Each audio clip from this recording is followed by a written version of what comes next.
Yo, how's it going, guys? It's Vladis. Happy holidays going into this new year of 2026. Man, it's been quite a Christmas for me. I need a shave. Jesus, every time I come on stream, I see my beard. I'm like, oh my god, I gotta do some shaving. But I've also been doing some sports fishing.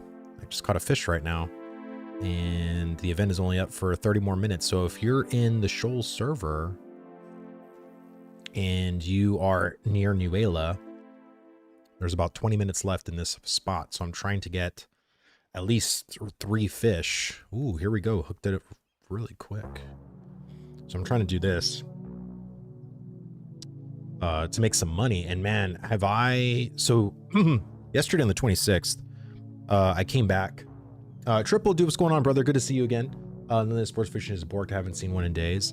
That sucks, man. Well, Nuela, or I'm sorry, Shoal, prior to Christmas was messed up. Like, sorry. Oh, please don't. That fish is so far away. Come on, let me do an up. Up. I gotta pull this fish in. Otherwise, it's gonna get too freaking far. Resna server moving so fast. I could only imagine. I mean, I love our server, dude. I've been having a great time on Shoal. I really think Shoal has been a really good server to be on personally. I know we're like the fullest server, but man, it's actually been a lot of fun. I feel that the economy also on our server is just really solid, dude. Like, I mean, now I'm starting to see some kind of ridiculous prices, but I feel like we've been in this early access now for going on 3 weeks. And I think that's starting to get okay. You know, you see stuff for like 20 gold, 25 gold, but you know, it's not like you're seeing stuff for like 150 gold. And you know, the way it was literally week 1 or even week 2 of the phase 3 when it launched, it was so ridiculous. And I feel like now there's the sports fishing stuff, there's the crate stuff, like there's real ways to make some really, really good money. And honestly, like right now, I have about 5.5 gold, which is awesome. But I'll show you guys in a bit after I catch this fish. I'm actually level 15. I am in full adept gear. I mean, it's common, but still, like, I am in full blown adept gear, and it's awesome. It's awesome. So now I can start soloing minotaurs. I can, you know, start doing some stuff. Yesterday I came home. I was actually debating a stream on the 26th. But I was like, you know what? I was like, I'm just gonna chill. And honestly, I'm really glad I did, because I basically did a lot of the boring crap, which is like grind. I went from level 13 to level 15 and a half. And then I took care of, like, my guild helped me like get some gear, which was really nice. I got some journeyman, or I'm sorry, some apprentice bags, which is also really, really nice. I got 2 uncommon mining apprentice bags and 2 uncommon lumberjacking bags, which that's gonna be so great. Oh my god, my fish is getting too fucking far.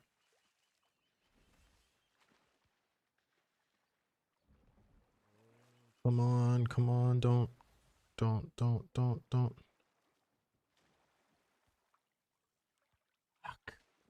This fish is gonna wait for me, I know it is.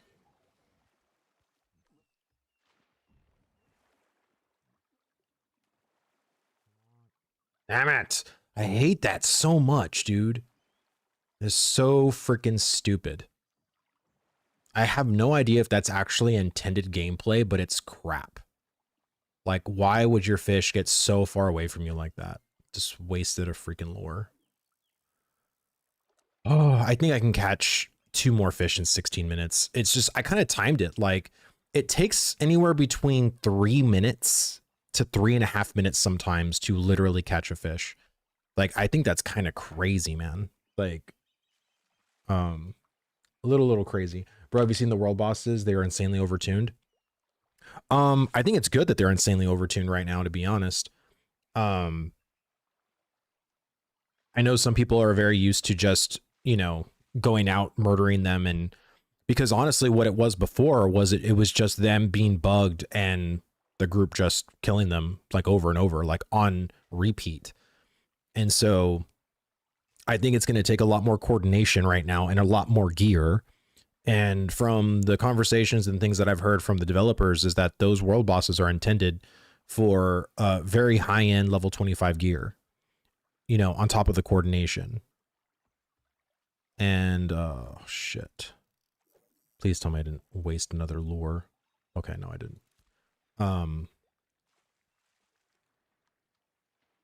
So yeah. It's just one of those things that I think a lot of the high end people are just like used to killing or, you know, getting those world bosses very easily. And I just don't think that's possible anymore, which is good because it's going to make the stuff that's on those world bosses way more prestigious. And, you know, we could make an argument and say, oh, well, it's way overtuned. Like it's physically impossible, you know, and that could be, you know, some adjusting, you know what I mean, for sure. But I just think the majority of what I saw in feedback in the PTR when people were testing world bosses, where a lot of them were saying, please don't, like, keep them like this. Like a lot of people were really loving the tuning of the world bosses. So I didn't test them. I haven't done the world boss, so I don't know how hard or how hardcore it is. But I know by the conversations I had with people prior, they were basically just loot pinatas. So I don't know if that's really what should be intended for the world boss gameplay mechanic, especially for how prestigious some of the items are when you kill a world boss.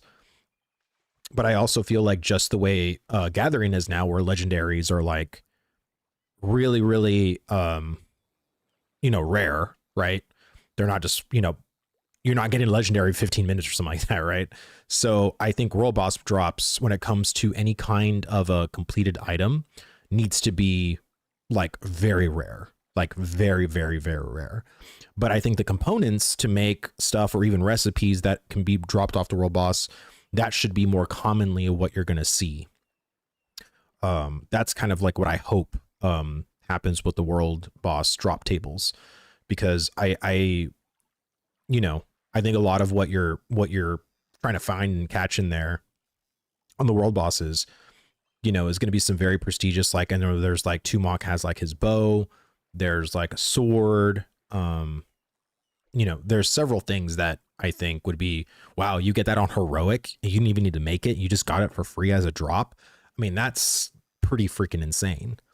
And I want that to be a really cool moment. Don't get me wrong, but I just don't want that to be commonplace where like every time you see Tumok drop or like you kill him, like you're always going to see a piece of gear drop. Like I don't want it to be like that personally.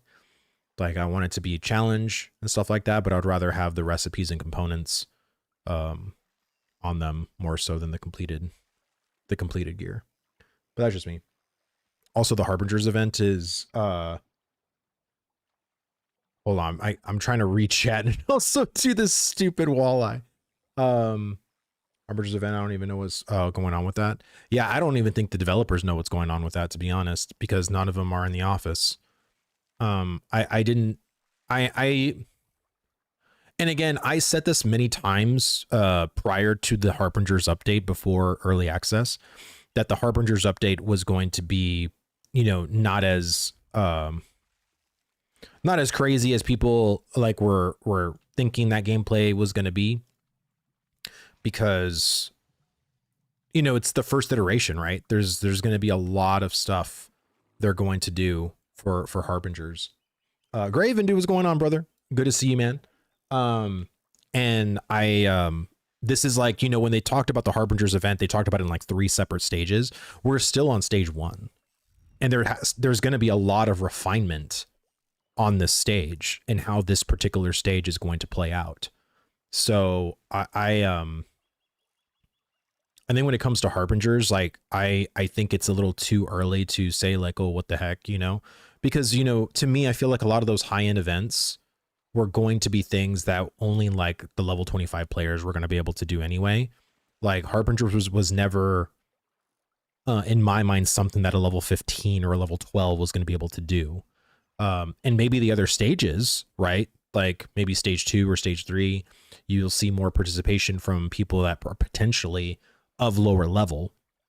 But I also think that's feedback as well, right?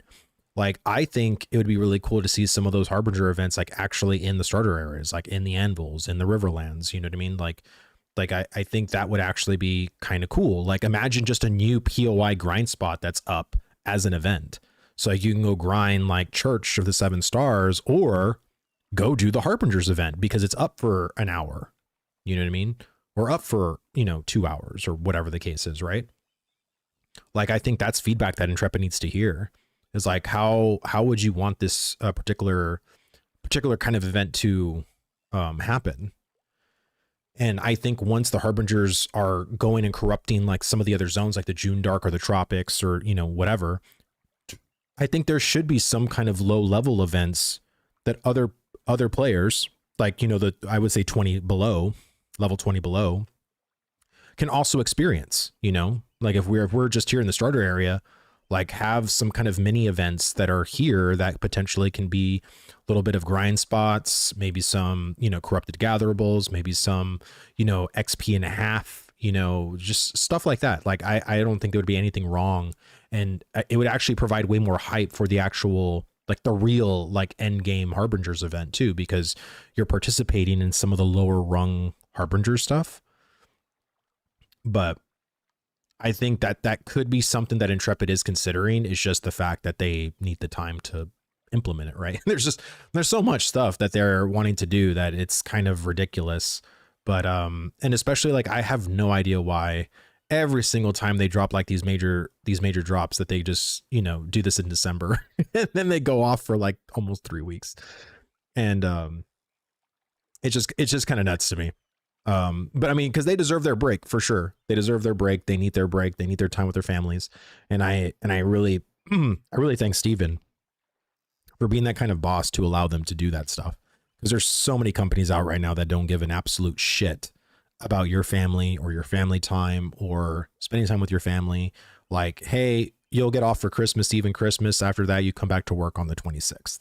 And that's how many companies do it. Many companies.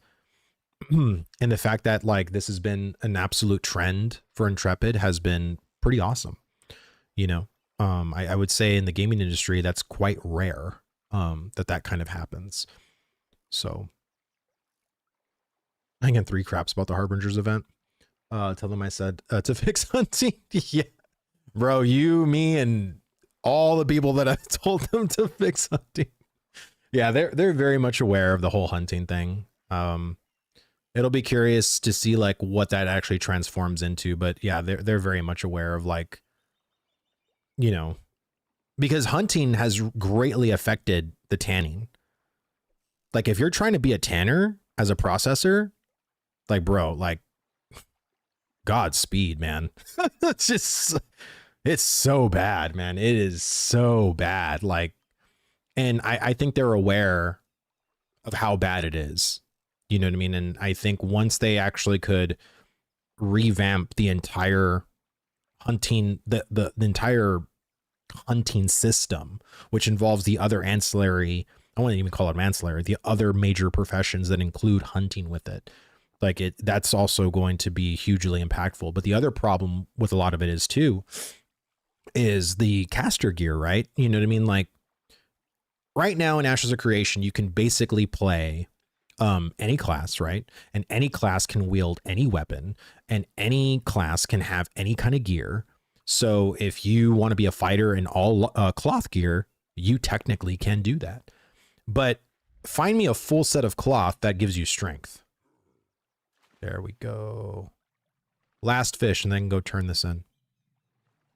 And, you know, go find me a complete leather set that gives me all magical power. You know, give me an entire heavy set that gives me all magical power. You know, there's still so much stuff missing. Like it's crazy. So when we talk about professions, we talk about like hunting, we talk about, just a whole bunch of the other stuff. There's still so much on the table, man. There's still so much on the table for them to do, and for them to fix, and for them to finish. And yeah, it's gonna be a lot. But I'm really happy, dude. Like I said, I got some really good adept gear now. I've had my weapons, right? But I got these dustbound rings. I got all this stuff. Like, it's been so nice, man. Like, I was wrecking with damage now. And I've been kind of looking at Radiant now. So now that I'm going to basically have this set, I'm kind of looking forward into the future. Like, once I hit level 20, like what Radiant pieces do I want to start trying to gather? Like, what do I want to start getting as a fighter? So I just been looking at stuff. I mean, I haven't looked crazy, but I was going to probably ask some people that I know that have played fighter to like an end game level and see like what kind of gear I want to like focus on. But I'm going to probably, I don't know. I was thinking, because I should actually get a longbow, man. I should. I've been leveling the short bow. I have the short bow to level 16 right now, and I'm really just debating to hard switch to the longbow, to be honest. I know that's going to be a bitch, but maybe not. I don't know. I need a hard focus to the longbow, to be honest. You can do full clothes rogue with magic weapons and cut open tanks. Well, that's crazy. I know there's probably some combinations you can do. Don't get me wrong, but there's still so many classes that feel like, hey, I'm a mage and I can't find light gear that gives me magical power, right? Like, it's kind of crazy. But there's plenty of heavy gear that drops strength, But there's, again, and this is why I think a lot of crafters want the versatility to make a certain set the way they want, and I just don't think that Intrepid is going to do that. I think judging by how they're doing recipes now, I don't think that we're ever going to get that kind of turning knob of being like, oh, I want this particular chest piece to have strength instead of int. I want this particular headpiece to have crit power instead of, crit or disable power or something like that. I don't think we're probably going to get that. I think all of the recipes are going to probably remain static, and there could be certain things that you could refine, that you could potentially socket, that you could enchant. But, and again, coming from World of Warcraft, recipes there were static. So I don't really have a problem with it. But I just think if you're going to make certain things static, then you have to literally offer people the alternative options, right? So for every cloth set, there needs to be magical, there needs to be dexterity, and there needs to be strength. And that goes for medium and that goes for heavy. So you literally have to constantly be having 3 different variants per type, which that's something they want to do. What up, Zybag brother? How you doing, man? I hope you had a great holidays, man. I hope you did. I actually watched your video, brother, of talking about the little shortcomings that Intrepid can potentially fall into, and also the community and stuff. All I did was eat, brother. That's all I did too. That's all I'm doing right now, actually. Or I finished eating before I went live.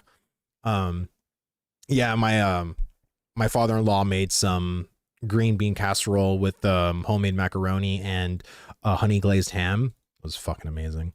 The ham was amazing. My God, even reheating that in the microwave was freaking great. Only for the month of December.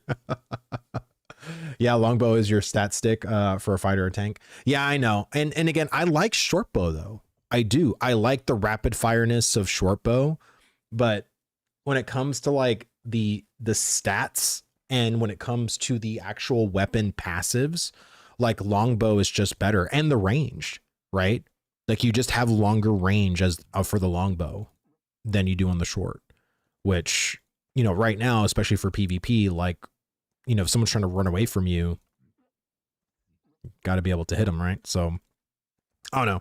And I've been seeing like hawkbow and what is it? The glory. There was like some glory longbow or something like that. So I don't know. I was just kind of considering, you know, what radiant pieces I want to try to get with, and yeah, it's just I want light armor with magical power. Exactly, Waxy. It's like, exact glory bound. Thank you, Graven. Yeah, it's glory bound. I was gonna say glory hawk. I was like, oh no, I'm just hawks on the brain, I guess. Let's see. Oh, 51. Let's go. That's a good one. Dude, yesterday I actually got one that gave me 60 silver. I wasn't like, what? I didn't even think the walleyes could give you 60 silver. Another 51. Let's go. Dude, that's like great. Look at that. Almost 7 gold, chat. Let's freaking go. So yeah, I'm pretty sure that this I won't be able to go back there. By the time I get back there, it's gonna be gone. So I'm gonna head probably over here. I got 5 lures. I'll just buy 1.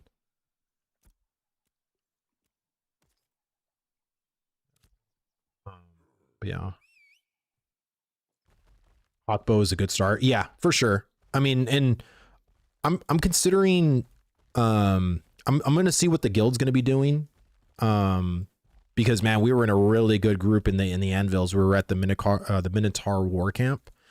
And dude, oh my god. I haven't really been to a lot of the new POIs in the Anvils, but holy shit, dude, the amount of Minotaurs in that POI is scary. I was like, when I got there, I was like, holy shit. Insane. But it was really good for experience, man. We were killing like a lot of the 2-star Minotaurs. We were doing like 3 or 4 at a time. It was really good.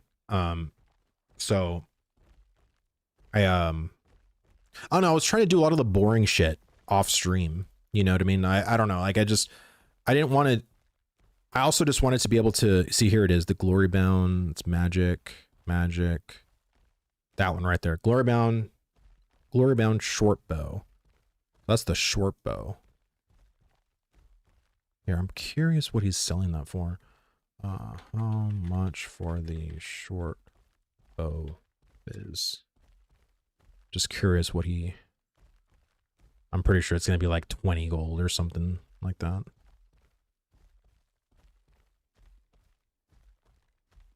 But I feel like 75 gold? Are you kidding me? Bro. That's insane. No thanks. I don't know what to say. That's crazy. Sports fishing isn't boring shit. I think sports fishing is fun. I like it. Pockets, what's going on, brother? Good to see you. Let me see, make sure to use adventuring scrolls. I did. When we were grinding yesterday, I bought some adventuring scrolls, and that's another, like I said, we were getting some really, really good experience. So yeah, I was pretty happy with our grind session yesterday, and it was only for a couple hours. It wasn't like we were there all day. Grinded for a couple hours, and then we, you know, on Resna Hawkbow is only like 25, 30 gold. Yeah, and this is why, honestly, like, I'm probably just gonna end up making like the shit myself, because like, I'm not saying that I'm not willing to spend the money that I'm making, right? So like right now I have like almost 7 gold, which is really good. This is probably like the most gold I've had so far. But I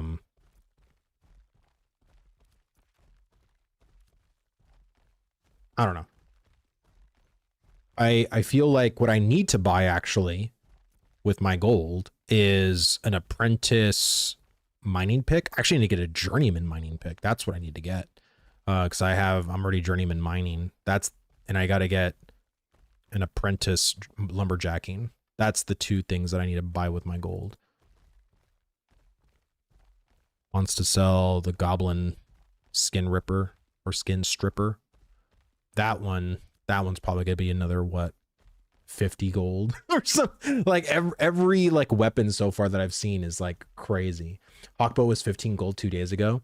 Yeah, and again, I think on Shoal, like it really just depends on what server you're on, right? Because I think a lot, especially on Resna, all of the hardcore sweat PvP guilds are there, and there are grinders. So I am pretty sure a lot of those guilds already have all of their bis gear, and so they don't care if anyone else has like the pleb shit, which is like the rare radiant or even heroic radiant, because they already have like probably like heroic and epic themselves. But yeah, I think it ultimately just depends. Let me see. I don't know if the PvP sweats go harder on PvE than anyone else. Yeah, for sure. You're on Shoal, dude? Oh, good to see you, man. Like I said, I'm on Shoal. I really love this server, to be honest. I think the server has been a lot of fun to be on. It's been nice not being able to play with all of the hardcore sweaty guilds, to be honest. You know, I know people like to meme on Polar, but for me, it's not just Polar. It's just like all of the sweaty PvP guilds like combined, and the kind of the culture it cultivates, you know? And some people love that shit. I know Zybeck thrives on that shit. You know what I mean? But I would say someone like me, you know, I don't mind. Ooh, look at that. Journeyman mining pick right here. That's freaking epic. I wonder just how much he's selling that for. How much for pick? Just curious what he would sell that for. 35 gold. Fuck. I feel like a journeyman mining pick is going to be, even a common one is going to be like 5 gold. It's just going to be a little nutty. I mean, people all over Shoal are just trying to make money, you know? But so far, I mean, I would say too, like, I mean, I know you can't see my chat right now, but I haven't seen any freaking gold spammers. Like, have you guys noticed that? Like, I've been on, what time is it? I've been on since about 11. I have not seen not one gold spammer advertising to buy gold. And that shit was popping before Christmas. I would see one at least every 15 minutes. And now I'm not even seeing one with hours going by, which is kind of crazy.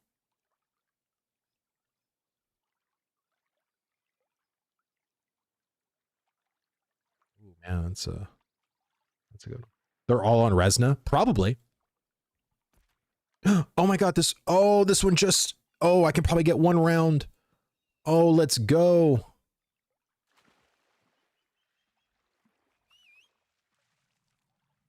It's a good thing that I checked over here.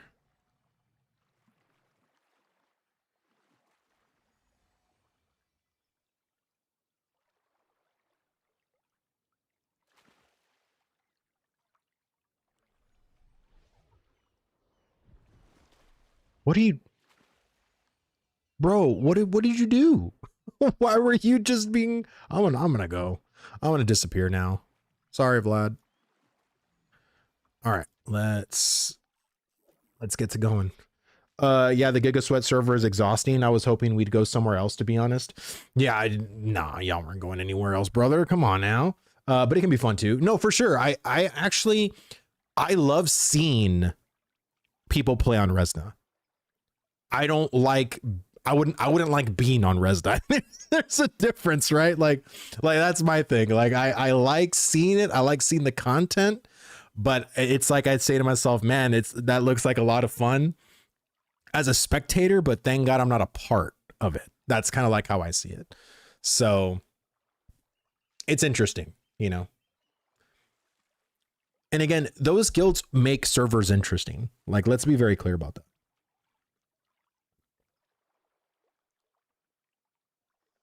It's what makes it, like whenever servers, like, especially when there's PvP involved, a lot of them are like very kumbaya, you know, and everyone gets along, and, you know, even in like peace times, you know, everything's very like orchestrated, and, you know, it has its allure to some people for sure. Right. And I've always said this too, even before Alpha 2 was even out, that there were going to be certain servers that were kind of designated the PvE server, because the majority of the guilds maybe all get along. There's not really a lot of people fucking with each other. So there might be some PvP for sure that might be had, but it's super minimal compared to another server that could be the fucking PvP Gankbox server, that anything that you do on that server, you know, rest assured to look behind your back, and, you know, might as well grow eyes in the back of your head, because you'll just never know who the fuck's going to come out of the woodwork until a sweat guild takes over the PvE server, potentially. But that's what makes it interesting. You know what I mean? Because you never know, like a whole guild can come from another game and say, like, you know, and they're watching a video, and maybe that content creator is saying, oh yeah, I play on X server, and this server is very much like a really cool PvE server, and, you know, it's like everyone gets along, and then that guild leader is like, oh my god, fresh meat, that seems like a server that we want to go on and fuck with everybody. And again, I think you're always going to have those times of guilds like that and people like that, you know, be the disruptors, right? And I think that's fine. Like I do, like in a PvP environment game like this, I think that is healthy actually. But I think it's also like with a lot of the other guilds that we've known in this community for a long, long time, there's been a level of toxicity, a level of gatekeeping, a level of walling off information, and also doing certain things that aren't by the book, and, you know, getting caught literally red-handed and being slapped on the wrist. And I think it's that kind of cultivation in our community that we've seen over and over and over again, of why people are kind of sick of, you know, certain guilds. And with me, I just want fairness. That's really all I care about. Like I have really nothing against anybody, but I think, you know, if you break the rules, there should be, you know, consequences, you know, like it's just how it is. Like, and it should be equal consequences for anybody that breaks that certain rule. And I feel like with Intrepid, they've clearly have played favorites with certain guilds. And I just think that really poses a very sour note to the overall community that is trying to better serve this game, you know, and the community overall. Because anytime that sort of happens, you feel like, well, should our guild be breaking the rules too? Should we be doing things that aren't really by the book because these other big guilds are doing it and they're not really getting any kind of punishment? So, you know, and the whole theory or the whole statement or philosophy is, you know, exploit early, exploit often. Is that really, you know, is that really something that, you know, we should be doing? Some guilds say probably. Yeah. And I think that's what's more of the unfortunate part of it all. You know what I'm saying?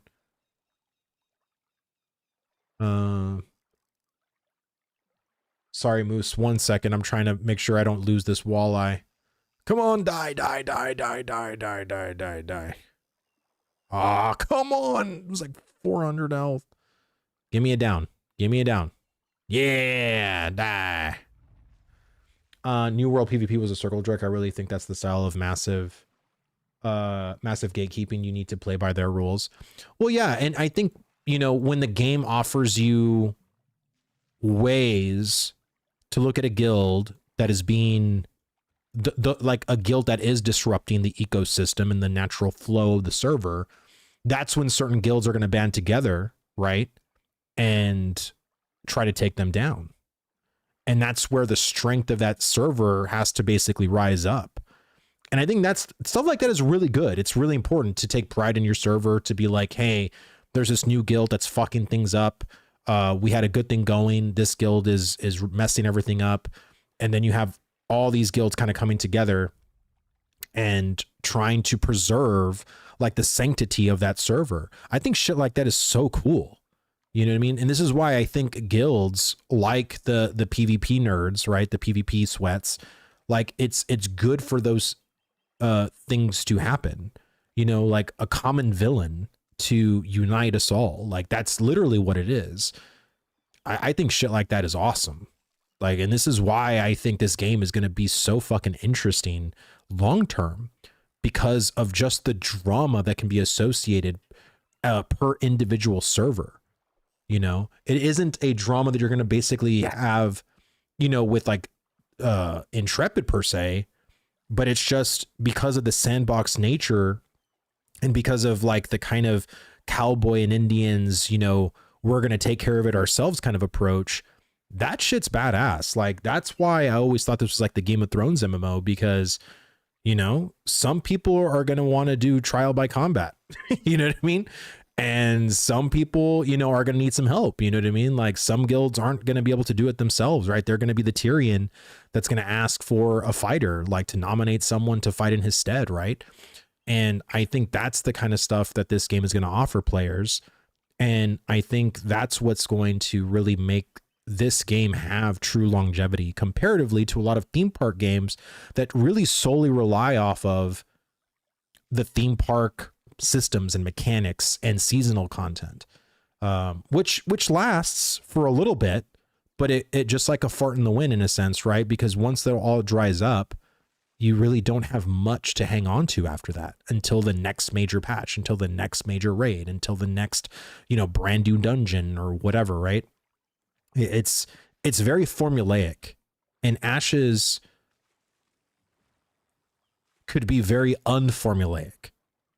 And I think that's the biggest draw for me as a player that has played WoW for so freaking long, is I could literally log in and shit could literally be going down as soon as I log in. I can go into Discord with my guild and there's like 50 people and I'm like, what the fuck why is there 50 people in Discord? What's going on here? And then there's a huge, massive PvP war, like a guild war happening. And we're helping out another major guild because this other thing happened. And, you know, and it's like all this shit just happened within, you know, 30 minutes with another, right? Like that's what makes your gameplay interesting. That's what's going to literally, that's what's literally going to make you as a player like be more invested and also just change things up, because maybe you wanted just to come on and do some relaxing shit. Well, guess what? That relaxing shit's going to have to wait because you're fucking in war. You know what I mean? Like it's, you know, that to me is like, it makes it fun. I nominate Cyback as my champion. Shit, not if I nominate him first. Damn, dude.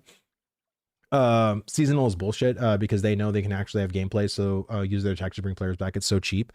I think if I was a developer, look, I'm not trying to talk shit per se about seasonal content. I think seasonal content is good if other things are also offered. This is why WoW to me missed the boat with evergreen content, because they focused solely on content that was going to be meaningless after 3 or 6 months. And they had that formula for years, which is why now they're finally starting to worry and think about evergreen content and not so much the shit that's not going to matter in 3 to 6 months. And I feel like if a gaming company like Intrepid is smart enough to realize that, then you can have both, right?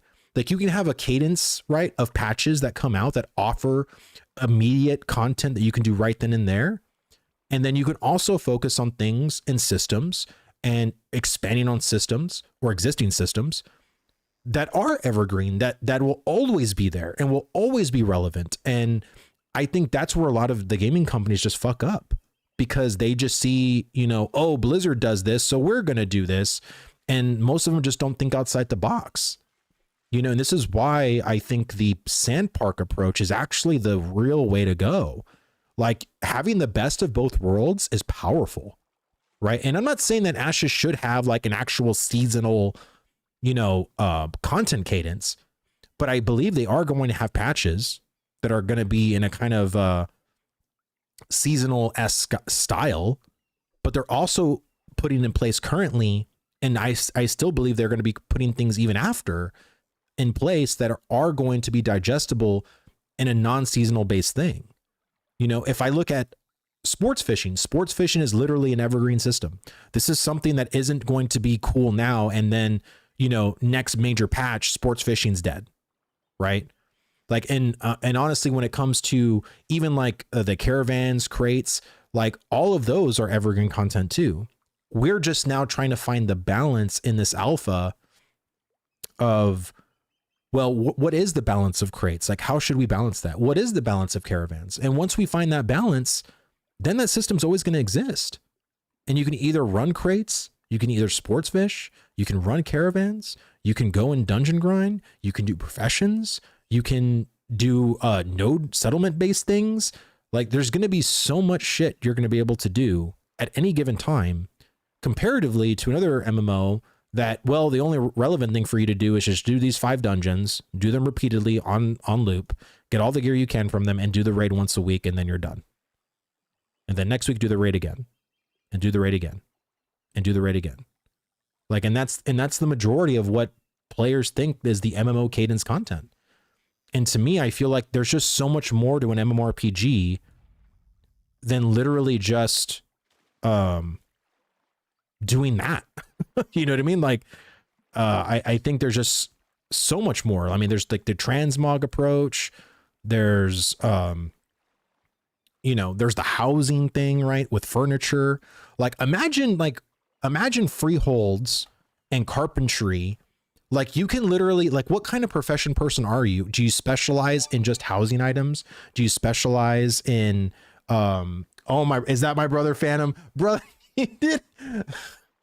Brother, I subbed 5 subs to you so you could have it, and you feel like now we're even. What are you doing? Thank you, brother. I appreciate it. Thank you. I love sports fishing. It's fun and chill. I do too. I mean, I think it's really good, solid gameplay. I've actually seen so many brand new players that have never played Arcade, that are from like the more, I would say, the newer stint of MMORPGs, right? You have like your Final Fantasy 14 players, you have your WoW players, Guild Wars 2 players, and a lot of people that have been playing Ashes are really loving the sports fishing. And so I think, again, it's just a testament that, hey, sometimes some of the older ways of things isn't too bad. You know what I mean? And I think when it comes to, you know, Ashes is trying to do a lot of stuff outside of the box. And this is why I think most people are very comfortable in the box, because Molnaf, so sorry if that was not right, but thank you so much, brother, for the follow, man. Thank you. Hope you're enjoying the stream. And the OSRS acoustics. Yeah, I mean, Mole is fine. Okay, thank you, Mole. I'm European. Okay. But yeah, like I honestly feel like when it comes to just the vibes, you know what I mean? The vibes of Ashes is very old school in nature. And because of how slow the grind is, you really do feel every single level, and you feel like there is an achievement earned when you hit level 15, when you hit level 16, when you hit level 17. Like, and I've seen this as feedback. I've heard people say this in our guild Discord. I've seen people say it in chat. I've seen people say it in comments in people's videos. It's a lot, you know what I mean? And I really do think that it's all Ashes needs is time. That's it. Ashes just needs time. And time is something that is very fickle by players, because time is the very thing that we always are up against as players, right? We're always being told, you know, oh, we need more time. We need more time, you know, and that's with any gaming company, right? You know, with like people that are looking forward to the right MMO. Well, you were just told last year that we need more, like probably another 5 more years. We're starting all over from scratch. Greg is no longer the lead creative developer anymore. We're going another direction. We're starting all over. We need more time. And I think it's just a matter of seeing in 2026 what Intrepid is going to have in the pipeline. And I think, honestly, once the more exciting systems start getting expanded, or even newer things like gliders, gliding mounts get added, you're going to start seeing this trend. I'm going to say this now because Zyback knows, like I told him this and I was wrong, that I felt like when we went into early access, I thought we were going to be overwhelmingly negative on Steam.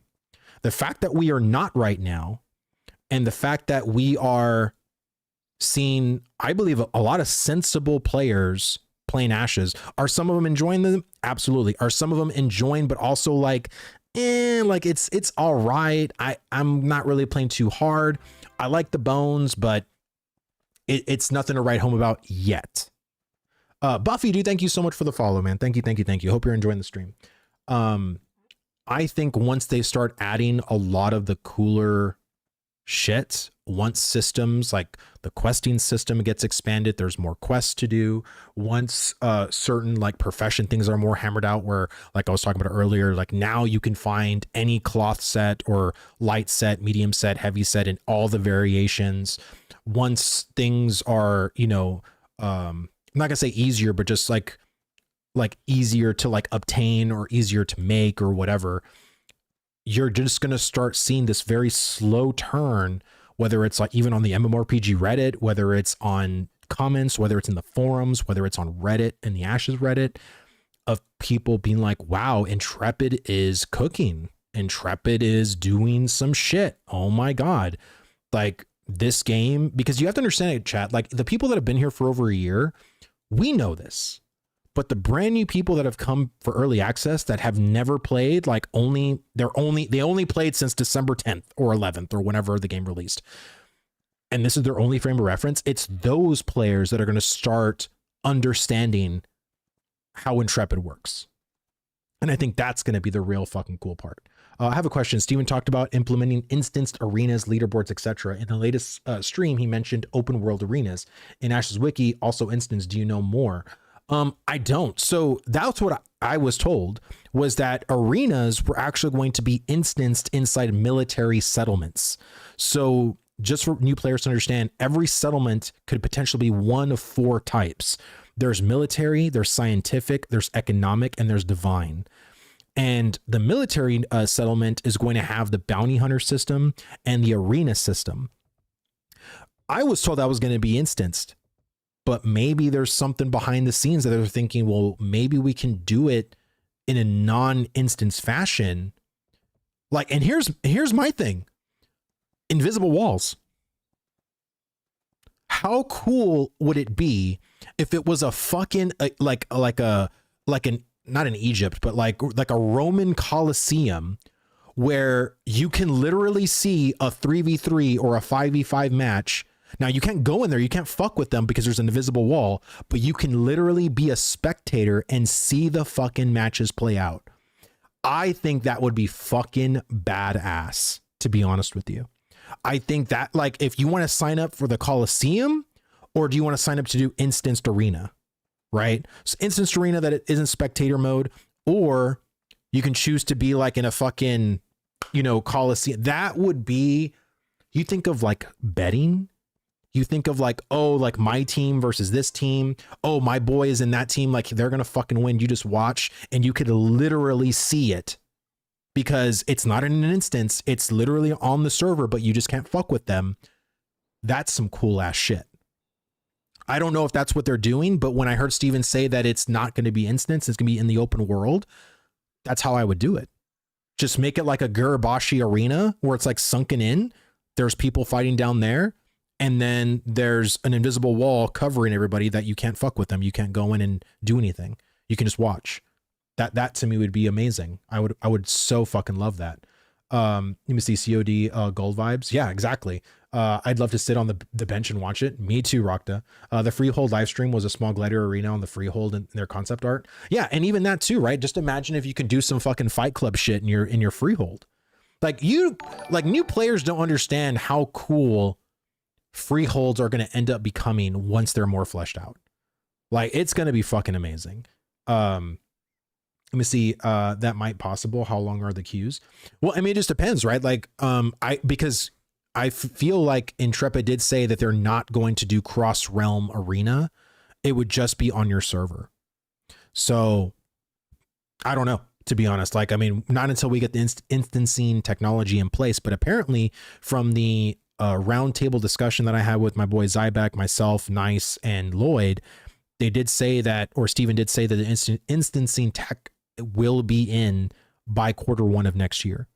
So there's going to be a lot of really cool shit happening next year, especially for first quarter. So I don't know. I'm really, really excited about all the stuff that's going on. It would be cool if we would be able to make it to a monthly tourney in a big Coliseum. That's what I mean. Like, imagine if like your settlement or as a mayor, you cannot, like, if you were the mayor of a military settlement, you can actually have a Coliseum based tournament from this time to this time. These are the 25 slots that we have open. Pick your time slot. And then we'll decide the winner at the end. That would be real fucking cool. Like, real fucking cool. Are they going to do something about the queues? I feel like they've been working on queues this entire time, to be honest with you. I know people are having queues logging into the game. I know if you're playing on Shoal, Shoal has probably one of the longest queues of any of the servers because Shoal's like full. I believe the other server on US is Lineth, which is like where SFAN is. But yeah, it's and I said this before, but you know, the people that are working at Intrepid are still on break. They're going to be on break until January 5th. And I really wouldn't expect any kind of hardcore fixes until probably the week after the 5th. That's just being honest with you. Like, I know right now, yesterday when we were grinding, there was so much server desync. I couldn't even see where the fucking Minotaurs were because it on my screen, it said the Minotaur was right in front of me. And I was like literally right behind the fucking Minotaur, but on screen, it would say targets too far, targets too far. Like, it was so annoying. And I know yesterday they did a server restart. I think that fixed it or fixed a lot of the NPC issues, but I don't think, I think server performance is going to be kind of what it is until after the 5th, to be honest with you. I have experienced queues since 5 days after launch, to be honest. Yeah, I think depending on where you are server wise, I think that's, you know, it's crazy to me. Like, let me bring this up real fast because I was expecting a whole other ball of wax, to be honest with you. Like, look at this shit, dude. Look at this. The fact that we've been super consistent with these numbers is crazy. Now, mind you, I feel like once the holiday season is over, right? I would say probably after January, like probably January 1st or 2nd, we might see an actual dip because of course people are on break from work and shit. But the fact that we are at those numbers is kind of nuts. You know what I mean? Make sure that you don't log out on one of the settlements, go out of town to a different server worker. Yeah, 100%. If you are logging out in like one of the main settlements, like whether it's like Winstead, Marileth, or Jova, I would not recommend doing that. Like, I would just go out of the server. Like, I literally logged out here. Like, not even joking. I logged out here because I turned in fish and then I just, damn, up to 8 gold. Let's go. But yeah, I've been just logging out in kind of obscure parts. That way, like, you just go in the game, you're totally fine. That's like my biggest recommendation to people. But yeah, it's still crazy that we still have like to worry about queue times. Like, that queue times is still literally a part of the conversation. That's kind of nuts. Because I thought queues, and I remember saying this. Remember saying this? Like, I was like, oh yeah, probably not gonna worry about queues for like the first couple of days, and then probably like after the first weekend, you'll be fine. And that has not been the case. That has literally not been the case. So, what are you saving gold for? A fishing boat? Honestly, I got to do, there's a couple of things I got to do. I got to get my processing up. So, I got my mining to journeyman. So I got to get a journeyman mining pick. I got to get an apprentice. I don't know if I should get an apprentice one or wait till I get to, I probably should wait to get to, because I'm going to take these 2 to journeyman, right? But the big ones is now that I got my metalworking, I got to get my lumber milling to apprentice too. So now that I got this one apprentice, I got to start working on lumber milling to apprentice, and that's going to cost some money. So I'm earning money because I know it's going to be, it's expensive as fuck. And I really do feel that even if they were to nerf processing by like 50% on the bench, because they already nerfed it by over 50% at the vendor reagent part. But even if they nerfed it at the bench part, it would still be a pretty damn good gold sink, right? Like I really do. Like I think right now, like people are kind of like, oh no, it should stay where it is. Like no, I think it really does need like at least like a 25 to 30% nerf at the bench, especially at novice. Because going from novice to apprentice, that jump, like there just needs to be a jump overall. Like there needs to be about a 20 to 30% nerf on novice, 20 to 30% nerf in apprentice, and then also journeyman when it comes to bench processing. Because it's just too much, man. It's just there's no reason why it needs to be that expensive. The player numbers make the people who troll in this game mad. I saw a guy today on its Facebook page saying he will do anything to make this game fail. That hate people have for games just crazy. Oh yeah, dude. It's and I why am I going this way? I've seen that a lot.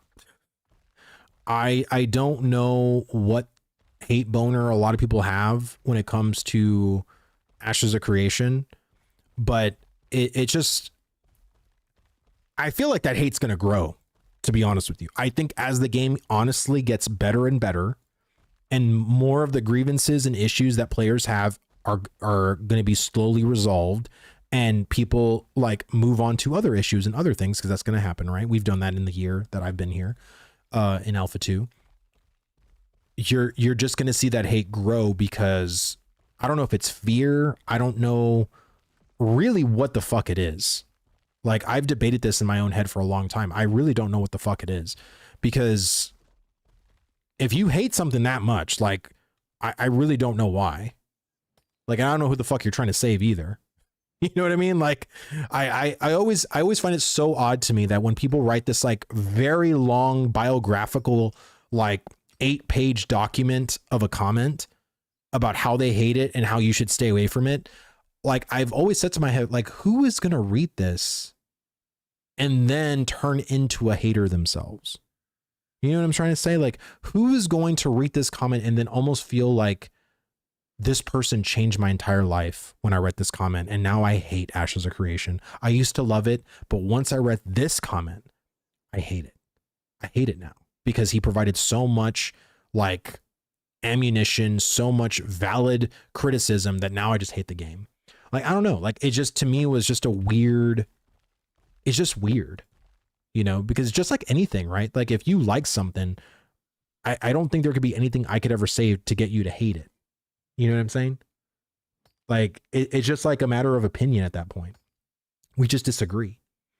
And to me, it's like, okay, like I don't like to spend my energy on things that I'm not gonna be able to change your mind about. So it's like, okay, you like that thing, I don't. Can we just move on? Like, you know, it's just a waste at that point. Like there's no reason debating about it. Like, I know you hate it. I don't. So can we just like get over it, or can we just move the fuck on? Like, and some people don't want to move the fuck on. Like it's wild. It's super fucking wild. Let me see, because people who love to prove others wrong, people see, oh, this game's bad, let me try it. Yeah, no, 100%. So mixed reviews, 54% positive, but if you switch time play to over 1 hour, it goes up to 67% positive. Yeah, I know, it's crazy. Like, I think that's awesome fucking stats, to be honest with you. Like I really didn't think that we would be there now. I thought we would be there come launch, to be honest with you. And now I feel like, could we potentially even get higher? Like, can we actually even receive a positive score? You know what I mean? On Steam, because the game is going to get better. Like it is. Like, if you don't think the game's going to get better, like I'm here to tell you, it very much is going to get better. Uh, Fizz Smash, dude, what's going on, brother? Thank you so much for the follow. Appreciate it. Thank you. Thank you. They hate an unfinished game. Mole, brother, if I can tell you stories, if I could tell you how people in this community or people in that we've seen come into this community in my chat, you know, there's been some people in my chat that have just gone off on this game. This game is light years better than the first alpha test. Oh yeah. I mean, there's some things that people did like from the alpha test, like a lot of the profession stuff. A lot of people liked. But yeah, in my opinion, when I was watching Alpha 1, yeah, this is like infinitely better than Alpha 1, like by a mile. Oh, and I thought I followed you a long time ago. No, you're good, brother. I appreciate the follow though. Thank you. Don't they release if this fails? NA and UMMOs are like fucked. I would say if Ashes doesn't, don't they realize if this fails? Yeah, I think they do realize. And I think that's why there is some people that are actually really championing this game, but there are people that are not, you know what I mean? And again, like, I think if you're just not a fan of this game, cool. Like, okay, you're not a fan, go be a fan of something. Go, there's other MMOs. In my mind, life is so short. Focus on the things that are making you happy. Like, there are certain movies that drive me fucking nuts. I hate certain movies, hate them. But do I go and like live watching that movie every single day? And do I go and continue to criticize that movie every single day? That would just make me a miserable fucking person, and miserable to fucking be around. You know what I'm saying? Like, I just tell people like, dude, it's always, you know, you're going to hate shit. You're going to come across stuff that you're not going to like, but focus on things that make you happy. You know what I mean? Focus on the things that are actually providing you an enjoyment. And it's not saying that I don't want people to criticize Ashes. That's not what I'm trying to get across. I don't mind people coming and criticizing Ashes. I have plenty to criticize myself, but it's the continued shitting on the game, or its graphical style, or its lack of quests, or its lack of insert whatever system here. And it's repeated like on loop, on loop, on loop, on loop. And it's just like, okay, brother, we get it. Like, feedback has been sent, feedback has been left. The devs know about it. Like, I don't get what you're trying to achieve by like shouting this from the rooftops every single day. I don't. Let me see. Robot voices, fun detected, must destroy. No, for real, dude. It's wild. This game is so like Arc Lord, and that made me so happy. I've never even heard of that game. I got to look that up. This game is great. I have complaints, but this game is actually really good. And so looking forward to the future. No, me too, man. Like, again, coming from WoW for fucking almost 20 years, this game to me was just so radically different than what I'm used to.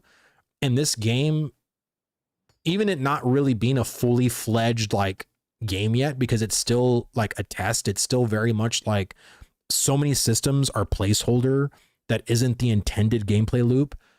But even with placeholders, even with understanding that, there is still a lot of enjoyment I get from it. But there's also things that I didn't think I would ever enjoy. Like fishing as an example. I never fucking fished in WoW. I literally didn't give a fuck about fishing. And then here I am, sports fishing, actually having fun, AFK fishing. Like, I never even did professions. I wasn't a profession person in WoW. I never gave a shit about professions. How is it that this game made me actually fall in love with professions? I mean, I would probably attest it to the fucking designers. I would attest it to the developers, because those people, the conversations that I've had with them, they are very fucking passionate people. They are so fucking excited to talk. Like, I'm a very passionate person too. When I love something, you cannot get me to shut the fuck up about it. Like, and that's why I can talk for hours and hours on end, because I love talking about Ashes. I can talk Ashes all fucking day. And these developers are the same way about their systems, like the teams they're in and the things they're creating. They are equally as passionate about. Do they get stuff right all the time? No, they don't, but neither do we. You know what I mean? Like, And I give grace because, you know, grace was extended to me once. Why can't I extend it to them? I think there's also this culture on the internet where as soon as something is fucked, or as soon as like a developer fucks up, or like a system doesn't feel good, or it feels wrong, or it feels incorrect. And believe me, we've been in this alpha 2 for about a year, and there was many iterations, many times people were fucking with TTK, and I'm talking with like developers here. And, you know, it was a yo-yo basically, right? But that's how it is. Like, that's how testing is. That's how A/B testing is. Like, you're going to test shit. You're going to see what works, what doesn't work. You know what I mean? And there's many things that sometimes isn't communicated on our end, but devs are trying shit on their end for other purposes that we don't need to know about, right? Because that could actually taint the testing, right? That's why a lot of, you know, the scientists, whatever you do any kind of medical stuff, this is why sometimes they give you placebos, because they don't want you to necessarily know that you're taking the real drug or not the real drug. Like, they don't want you to fucking know. So I feel like that's the other part about it too that makes it a little bit frustrating on our part, is that sometimes they fuck with shit and we don't know why, but maybe we don't need to know why. And now they got the feedback of like us not knowing, and they're like, oh, okay, well, let's not do that, or let's continue to do it. You know what I mean? Like, that's how testing works. And again, testing is very frustrating. You know what I mean? It's a very, very frustrating process. And I feel like a lot of the new people that have come in, some of them understand that and some of them don't. You know what I mean? And it doesn't matter how much we try to communicate it.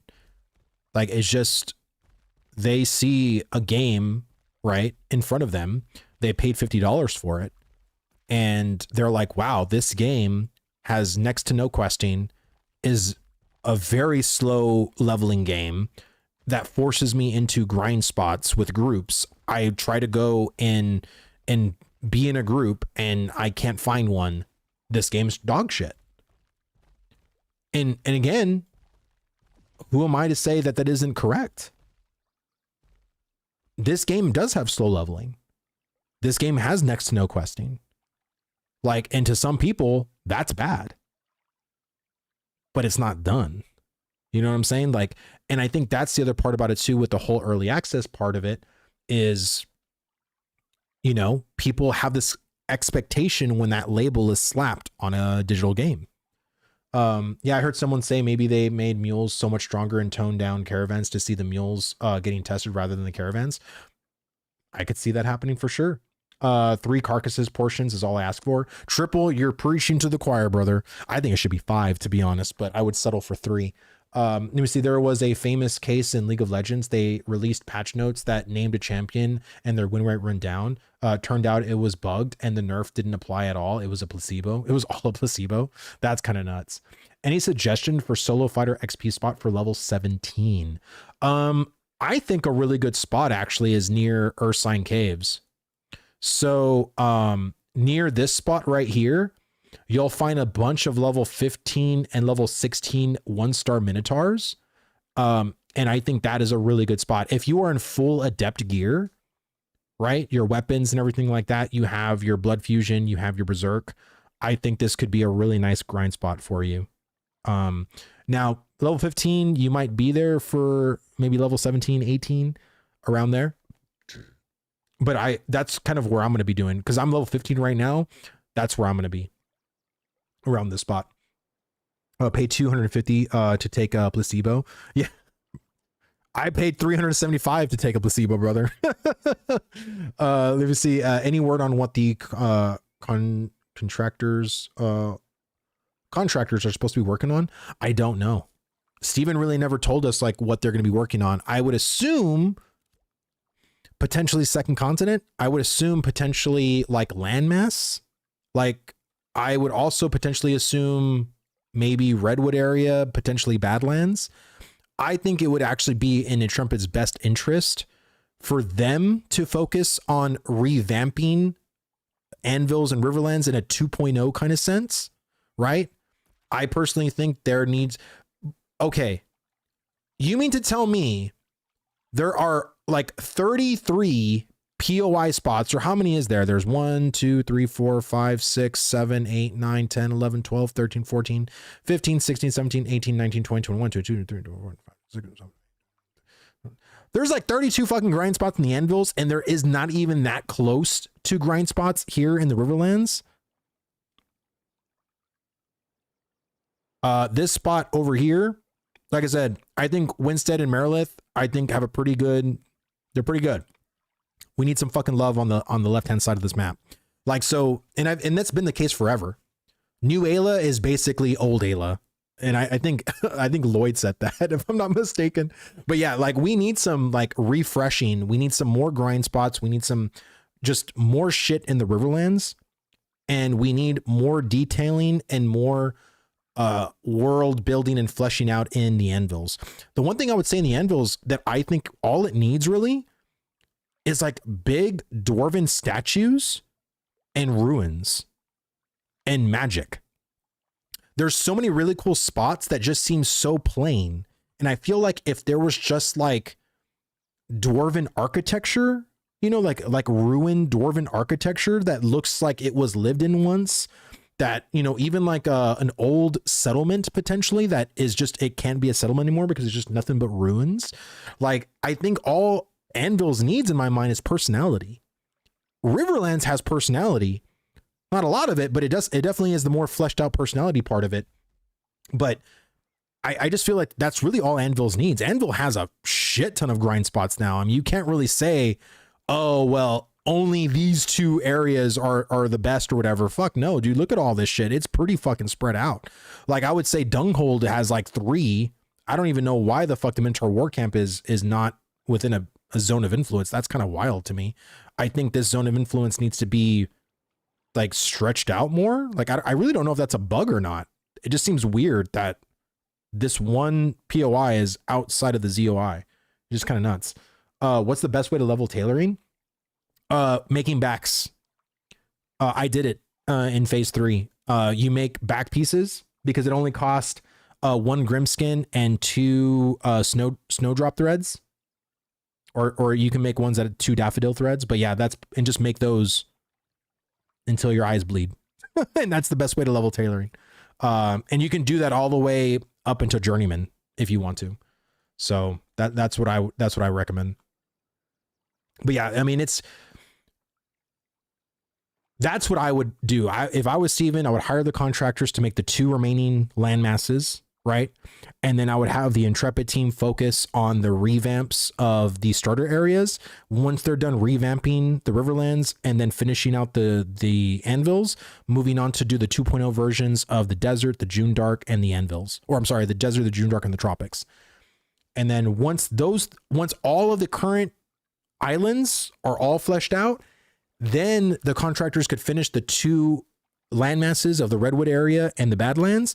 Then they can literally zone in and focus an entire zone. And then once they're done with that zone on the last zone. And then we're Gucci.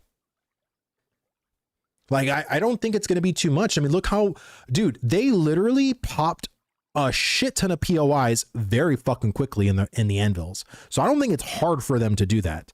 Because if it was hard for them to do that, we would have gotten like, what, an extra 5 compared to what was once there.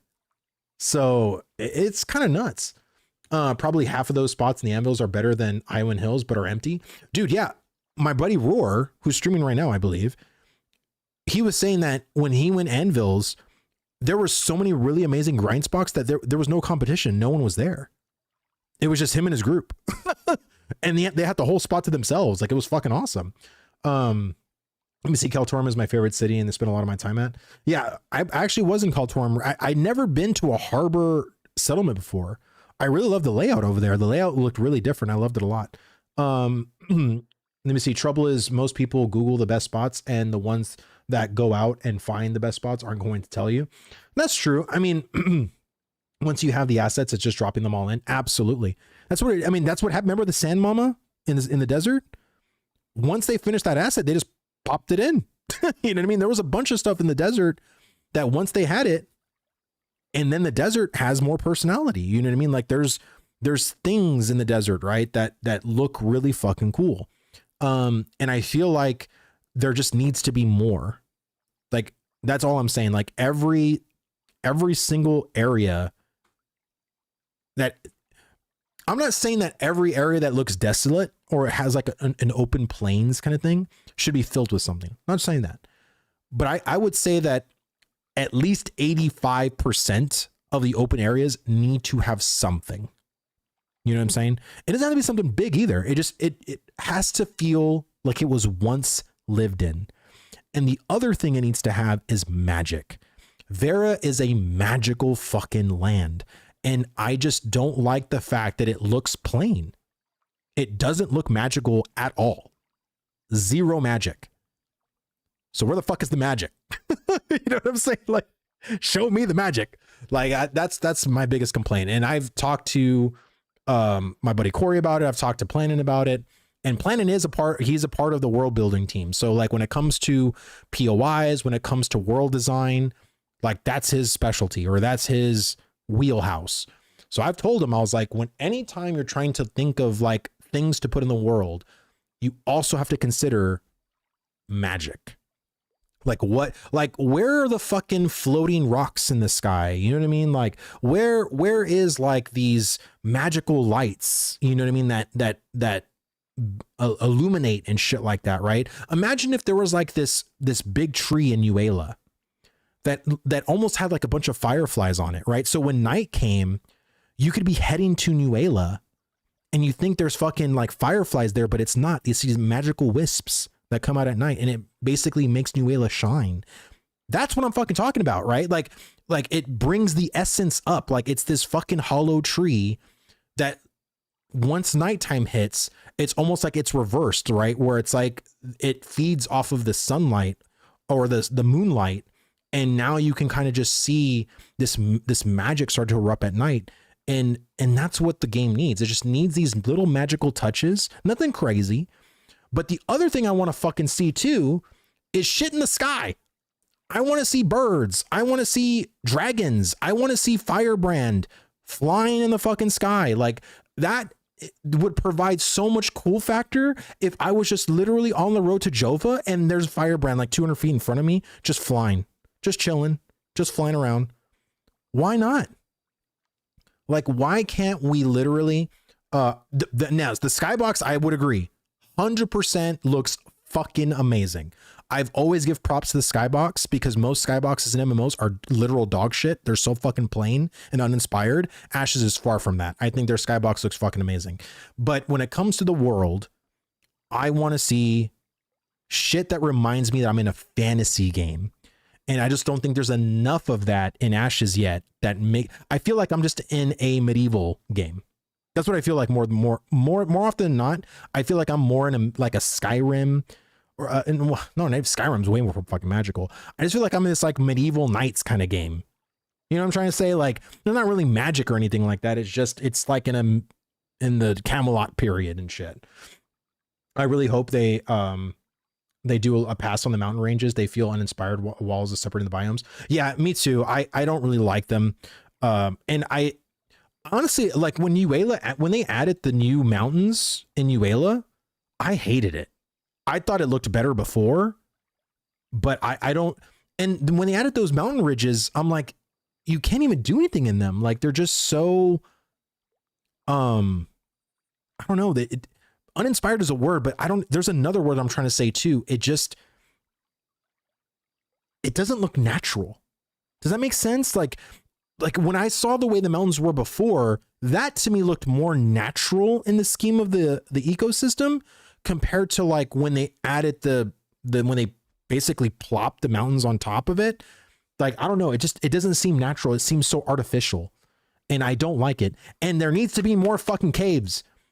That's the other thing you have to concentrate on for second passes.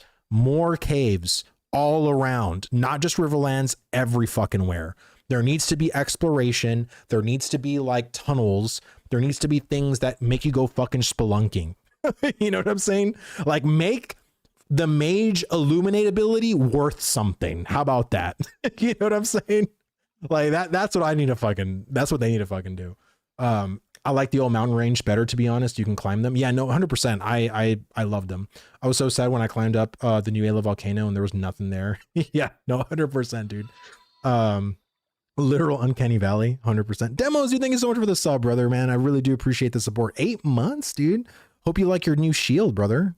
Let me see. BDO has mountains really well, like they're a mission to pass. I love that about the world of BDO. Thankfully, there is time. Yeah, man, there's a bunch of time. And like I said, the more, and this is why critical feedback is important. You know, I think a lot of people who love this game sometimes don't fucking say enough of the things that are bad or the things that are bad to them. Right. Speaking ill of a system or speaking ill of, like, you know, the design or the world or whatever, like Intrepid are big boys. Like and this is from them. They've told me this, like, we're big boys and girls. We can handle criticism.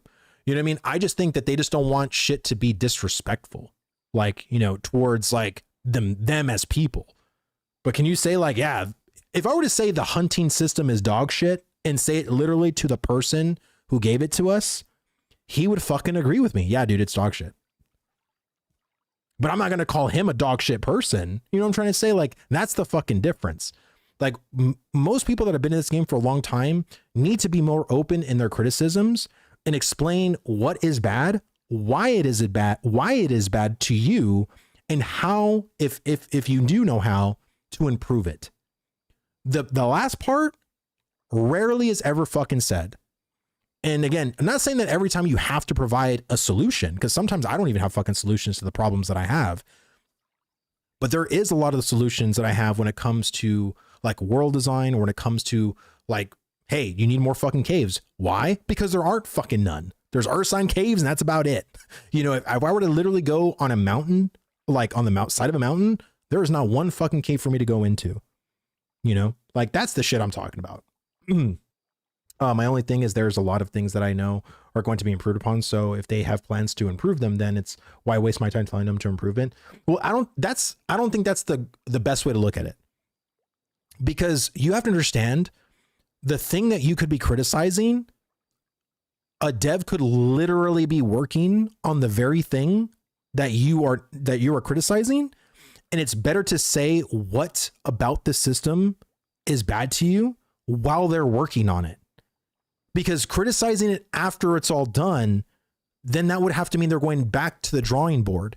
It is much easier to say it within the process than it is once the process is finished. Does that make sense? And that's what they've told me.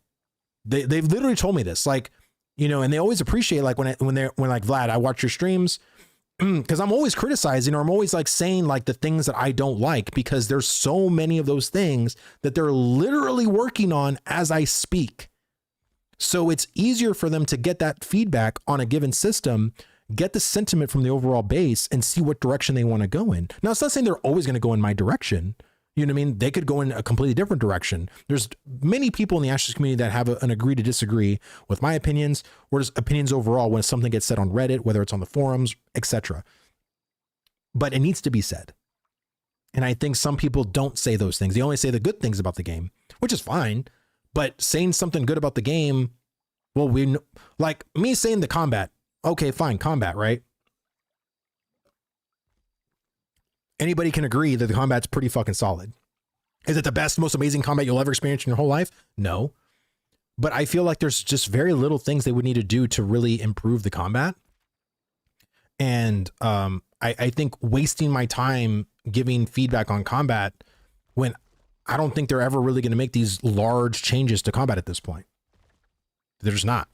So you have a wolf cave right next to Ursine. Also, Vlad, the guild has been leveling in a cave last week. Oh, that's awesome. Like I said, I know there are caves. I'm just saying there needs to be fucking more of them. You know, there's to be like, even here, you know what I mean? There's like a small cave, I believe, like right here, but you can't even go inside of it. It's just like they shallowed out, like it's right here. They shallowed out like a part. But imagine if you could legitimately go in and it's like a fucking maze tunnel and shit. You know what I'm saying? The desert has tunnels. The desert has places that you go inside the fucking like inside the world. Why can't the Riverlands? You know what I'm saying? Combat is fine, but I'd like to see them make it a bit easier to see the direction mobs facing. Yeah, no, me too. Also, I want the combat to feel a little bit more faster, because even as a fighter, I feel like I can't hit the next ability. I feel like the animation does not coincide well to the global cooldown. If the cooldown and the global, if the animation of the fighter was in sync with the global cooldown, it'd be fucking Gucci. But it's not.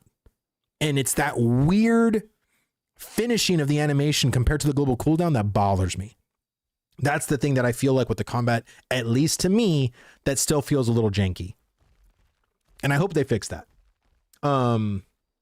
When I have a project I need the BI team to work on, if I ask more or fixes after they already put in the work, makes them frustrated. To your point, it is easier for them to fix in the process. No, yeah, it's, and again, like, I try my best, and sometimes I do feel like a broken record to the people that watch me a lot when I talk about like certain things or whatever, because, you know, I don't know what developer watches me at what given time or whatever, but, you know, they always say like that they appreciate when, you know, I'm giving feedback or I'm saying something about a system, and then they can in real time see my community say, oh, I agree with Vlad. That's really good. Like, yes, why don't they do that? Oh my God, please do that. Do that. You know what I mean? It's like, it gives them that thing to be like, oh, okay. Because if they're working on it and they're literally doing the thing that I am saying to do, then it reaffirms that, oh, good, we're going in the right fucking direction. I've been working towards the direction that the community and, you know, Vladis or whatever, not saying me specifically, but just like the community is wanting. But it's like, if I'm saying something that literally is completely on the contrary of what the developer is working on, that's going to make them be like, oh man, maybe I need to look at more feedback. Maybe I need to talk to my team lead. Maybe we need to have a meeting about this, because I don't want to finish this fucking thing and it's literally going to make the players unhappy. Right? Like that's the thing, because I'm telling you right now, there are certain things that, you know, when it comes to developing a game that are, oh shit, let me go down here. I gotta look at this lake. I gotta look at this lake real quick. Actually, one second. I'm going to use the bathroom real fast, play some music for you guys, and I will be right back. One second.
Get this shit going. Where are my gloves?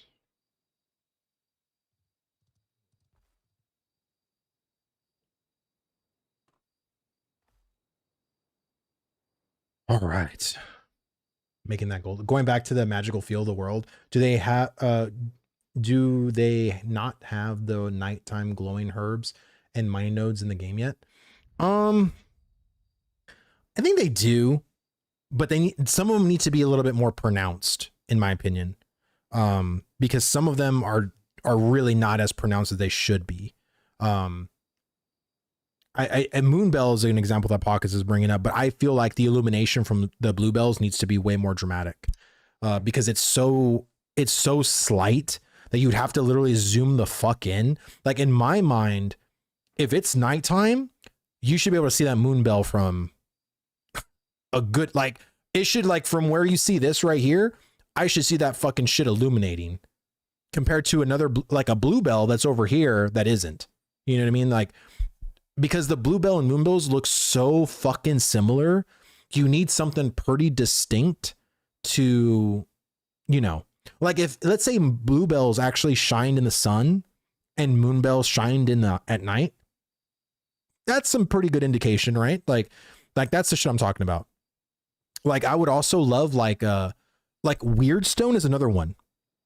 I want Weirdstone to be like transparent, but have like an essence flowing in them. Sort of like, you know, those like balls that have like the electricity flowing through them? Like not like that exactly, but something like that. Because I think the Weirdstone looks like 3D clay. It looks weird. Like no pun intended, but it looks weird. So I was thinking like with Weirdstone, it'd be really cool to see something like living inside of it. You know what I mean? Like, I don't know, like I think stuff like that would make certain gatherables like pretty cool. You know what I mean? Like, and I think anytime you could add a cool factor when it doesn't really hurt, why not? You know what I'm saying? Like it's all those little attention to detail things that make the world feel alive, you know, make it feel like interesting. And the one complaint that I've seen a lot is the world just feels very plain. And I kind of agree. I like the world. I think the world's beautiful, but it's a beautiful plain world. You know what I'm saying? Like, it's like if I'm looking in the hills of Vermont or, you know, like it's beautiful, but it's just plain, you know, it's just like, I just think there needs that flair, that je ne sais quoi that I don't fucking know, you know, just something that makes it feel a little bit more amazing. I want them to take a New World's Gathering and copy paste it 100%. It's my favorite in genre. Honestly, I think that the Gathering in Ashes is very fucking close to New World, in my opinion. I think the only thing that it's lacking is the audio feedback. That's it. I think when it comes to everything else, I think it's almost a 1-to-1. I didn't say for like exact 1-to-1, but it's almost a 1-to-1. And the fact that we're there in an alpha is kind of nuts. So I think we can definitely get there. And the audio team is very much inspired, at least the audio team in Intrepid, very much inspired by New World. So that is their benchmark, just like how the character creator team is inspired by BDO. Like that is their benchmark, is the BDO character creator. The world is a very pretty vanilla ice cream cone. Yes, 100%. We need to fucking add some caramel, add some fucking sprinkles, add some hot chocolate. You know, that's what we need. We need to spice it up a bit. You know what I mean? New World amped the audio because it was supposed to be a PvP game and it was supposed to attract other players. Yeah.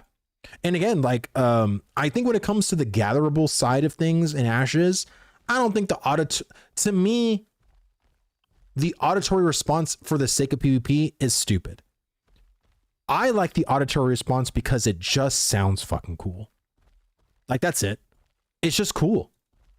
When you're in like in between the mountains and you're hitting like a metal on rock and you hear that reverberation, it's just fucking cool. Like, I don't know what else to fucking tell you. It's not because, oh, it needs the auditory response to be there for PvP. I give two shits about that. I want it in the game because it's just a cool factor. You know what I'm saying?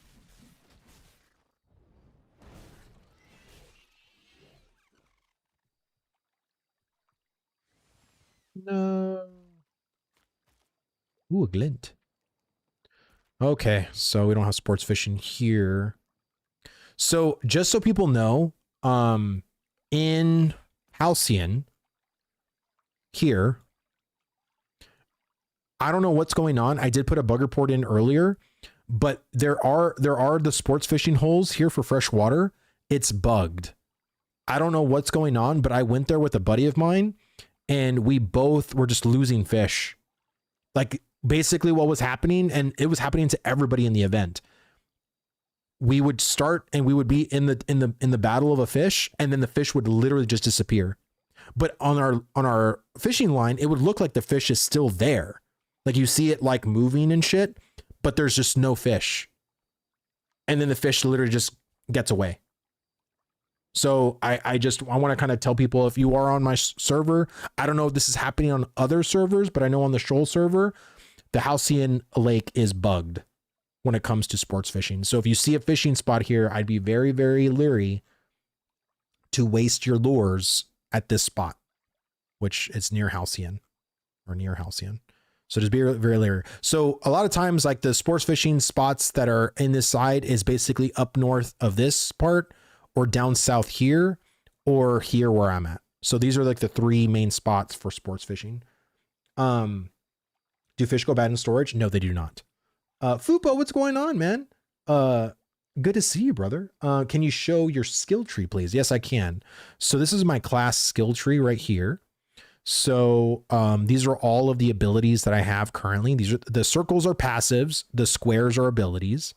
So these are the fighters. So these are like these two right here are like your bread and butter, basically. Like once you get blood infusion and berserk, like you become like a solo machine. So those are like your two like really, really good ones. Let me see, get a raft and head out to sea, catch some saltwater fish. I mean, can you use your boat? Can you use your rowboat out in sea? I do have the whatchamacallit.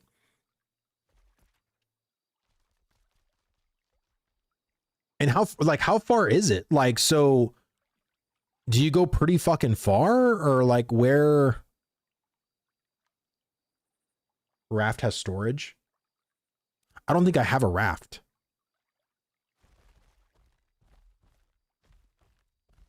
It'll be far out from that area. Oh, well. Yeah, because the rowboat goes so fucking slow. Volvix, dude, thank you so much for the follow, brother. Thank you. Caravan is better than raft. Oh yeah, that's what you meant by raft. The converting the caravan over. Yeah, it's okay. I mean, I don't mind doing the freshwater stuff, to be honest. I just gotta see. Well, actually, let me do this real fast. So weaponsmithing. I think it's going to take a lot of. Actually, I'm gonna have to start the lumber milling process. That's what I'll do. I have 8 gold. I gotta fucking start it. That way I can. Do I have my processing shit? Yeah, I do. So let's go do that. Let's get my lumber milling up so I can start making fucking boards.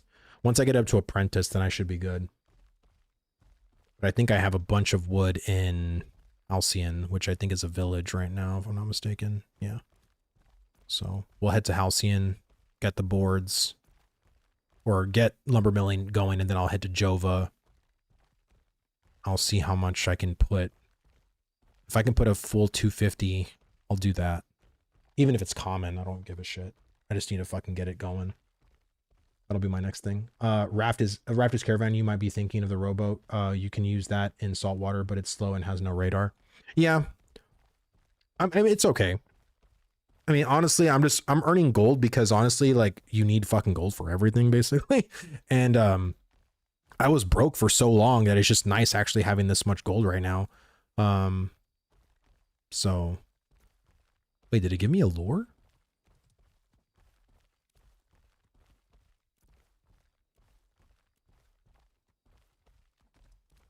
There we go. Man, they're fucking selling that glory-bound longbow. That's going to be nuts. I wonder what it takes to make that. Let me just check. Glory-bound longbow. All right, dry dashboard. So that's 102. Fucking A. Braidwood timber. Moon prepared yardage. That's gonna be fucking expensive.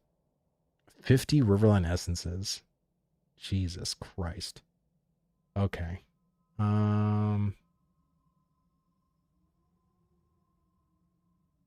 So, and this you can probably make in common.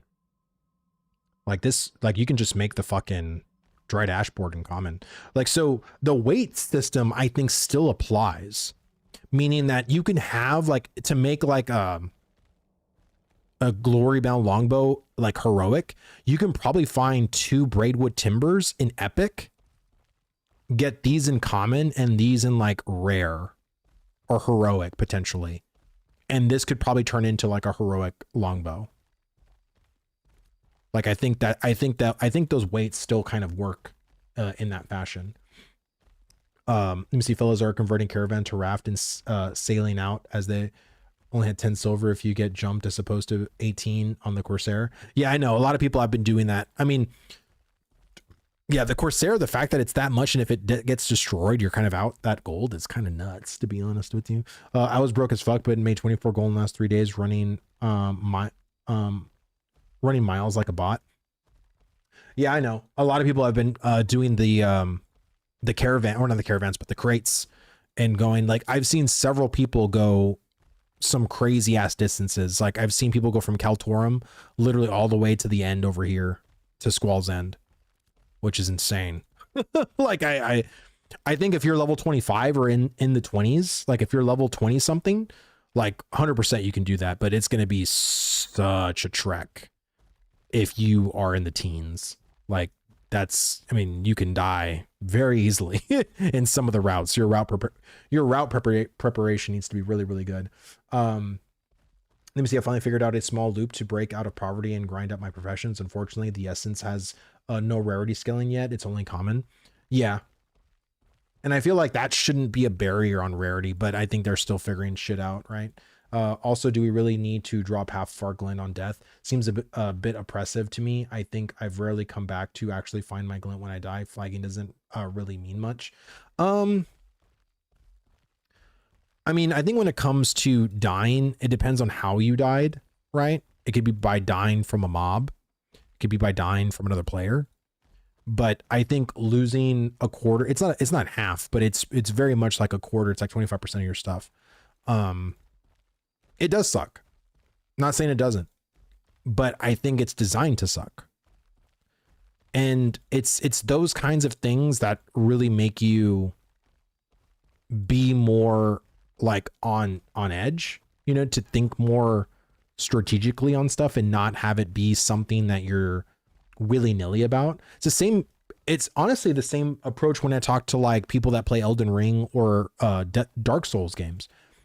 I think it's kind of shit that you lose like a lot of your essence there too, right? But then you just go back to your body, pick it back up. But why should you not lose anything? Well, it's because in that design of that game, losing your stuff means something. And getting it means something. And I feel like a lot of games that, you know, don't have any kind of penalty on death, you're just going to throw bodies at it, right? You're just going to, you know, it's not anything, it's whatever. And it's not saying that we potentially can have a mulligan, right?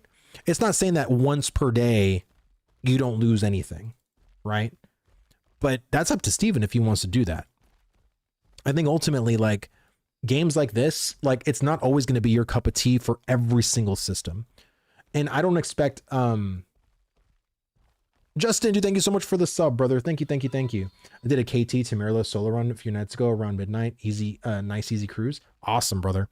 Well, I've seen a lot of people make that trek. And what's crazy from KT to Marilith, especially with the diminishing returns from crates, I really hope you got a really good payout on that because some people did not. So I hope you did, brother. But yeah, I think, you know, in many ways, Ashes of Creation is kind of going to be the Dark Souls of the MMO genre. It is. Like, there's going to be things that are designed to rub you the wrong way, just like in Dark Souls. And so I think it's just a matter of, yes, so crates have a diminishing return, or at least we think they do. It's hard to really prove that it does or doesn't, but when you have a crate, right, and you right click on it, it should tell you pricing by going from this point to this point. Like if you're in Jova, it'll say, oh, well, if you go to Marileth, it'll give you like 76 silver. And you're like, oh my God, that's so cool. I'm going to make a crate and I'll take it to Marileth. But guess what? You go to Marileth and the guy gives you 40 gold or 40 silver. What the fuck? I thought. Oh shit. Sorry.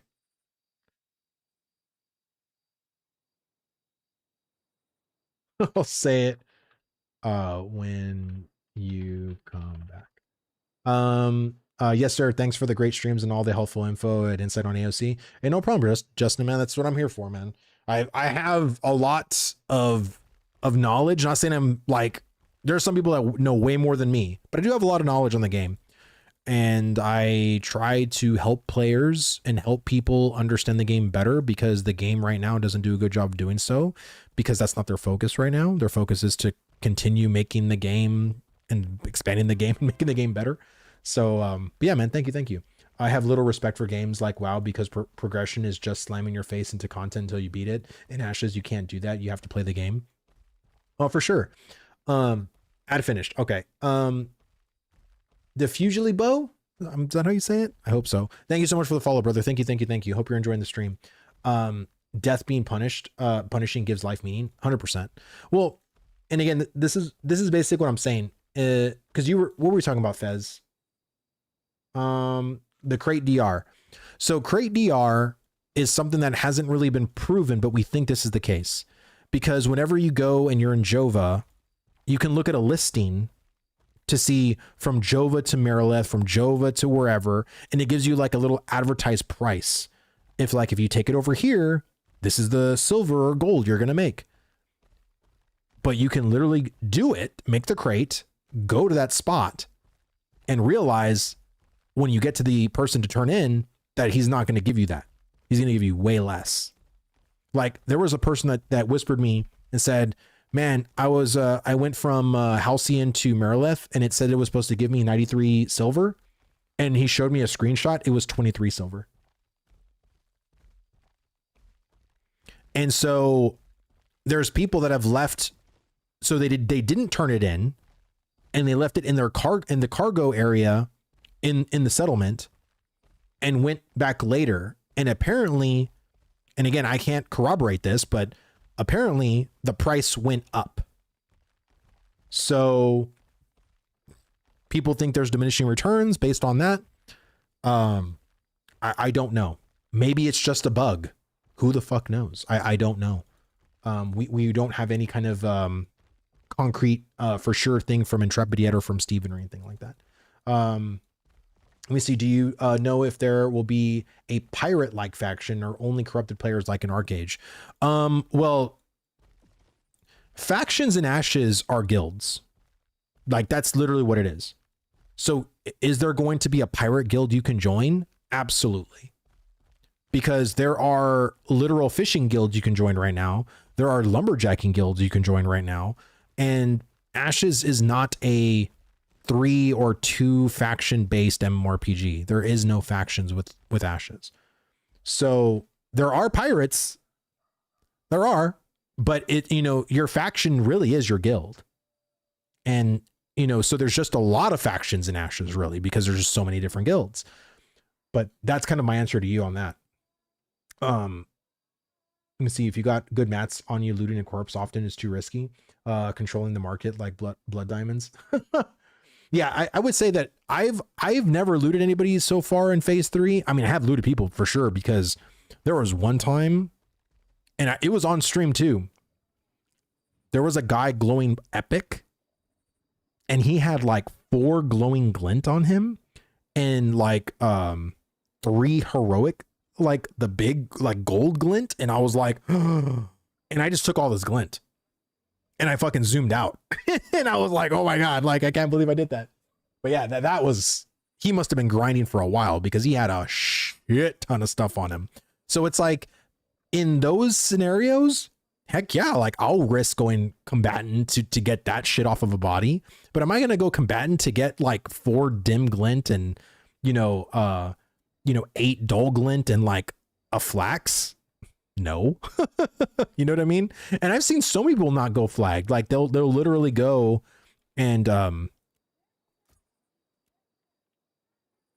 sanding powder. Sanding powder is the thing you need for lumber milling, right? For logs. I want to say so. Yep. Okay. Thank you, Drunken. I alluded to do like 5 minutes ago. Yeah. I recalled an old stream where they said they would be NPC ships, I think. Yeah, there are going to be not only like, of course, like when you see a ship, there's potentially a guild or a couple of people from different guilds on a ship, but there are going to be PvE based ships. Like Highwayman Hills might have a ship sailing around and you can destroy it and fight them and everything like that. I think that's really, really cool. Let me see. Polar destroyed all of the buildings in New Ayla on our server. What? How did they do that? Was there a node siege or something, like a node war, or what the fuck? Or they just like dismantled them? They won Mare and destroyed everything on purpose? Why? For gameplay? To increase their reputation? Just to do it?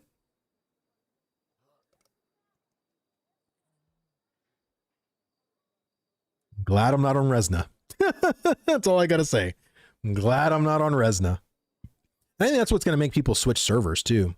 Like, as if you're a guild that's like not about all that drama, like you're just gonna be like, all right, dude, I'm not gonna deal with this shit. I'm not gonna deal with all this dumb buffoonery.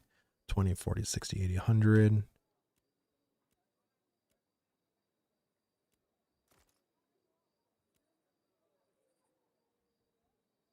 All right, so let's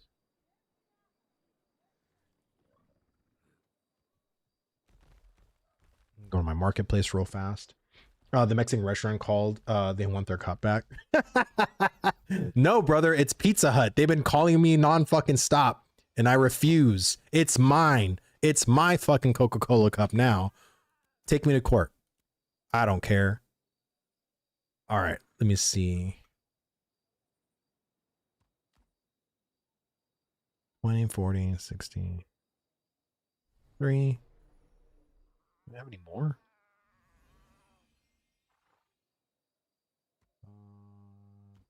What do I have more of? 20, 40, 60. Do 2 sets of it.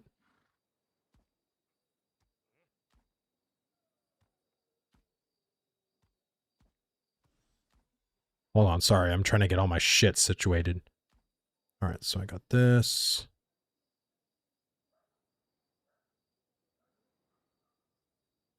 And then I'll do all of the ash. 60, 60, yes, that's 120. All right, it's 120. I'll come back for this stuff later. Western larch.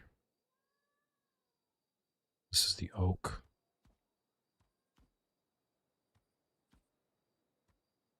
Here. All right, so where? Oh, where? Maybe over here. I read those books. I got my reading stars. Dude, you remember that, dude? When we used to get the fucking oh my god, what was it? It was called something. The program reading well, I gotta look this shit up because it's gonna make me Pizza Hut reading.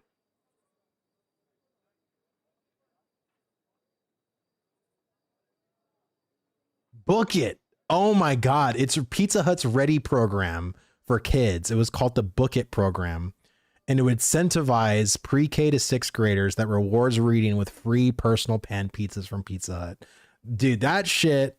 Oh my god, I remember that shit from back in the day, dude. You used to get your Book It filled out and go to Pizza Hut and get your free pizza.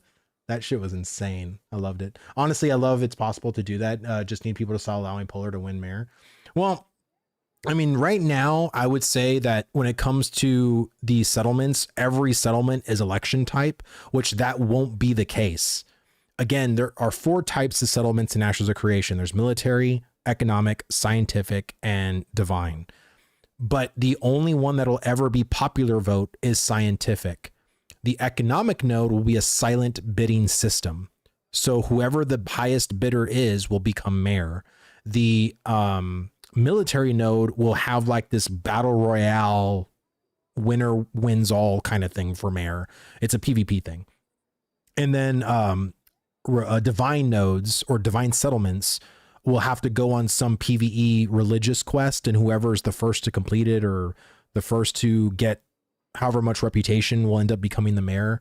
Like, so it's just a now problem because that's just how all the election types are, but that's not going to be the case. Economic is kind of a popularity vote. People will funnel gold. Well, for sure. And this is why I always say that it's not a person that's the mayor, it's the guild that is the mayor. Because as much as people like to say, oh, this one individual is the mayor, no, it's not. It's this guild that is the mayor of that settlement. Like, that's literally like how it is.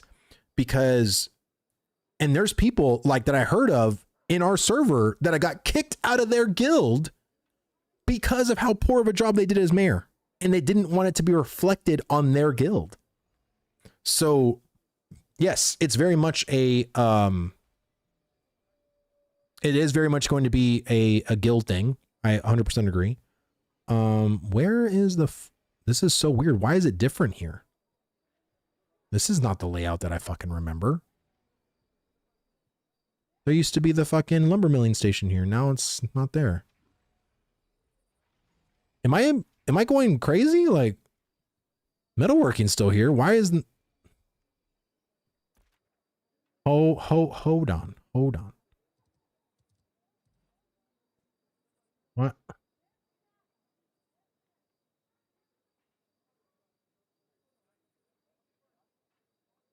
Journeyman weaponsmithing.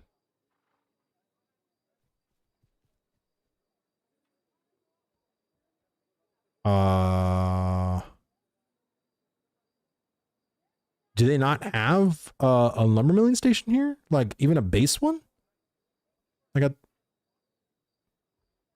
Yeah, this just of different settlements are moved behind or moved in or behind the buildings. Oh, wow.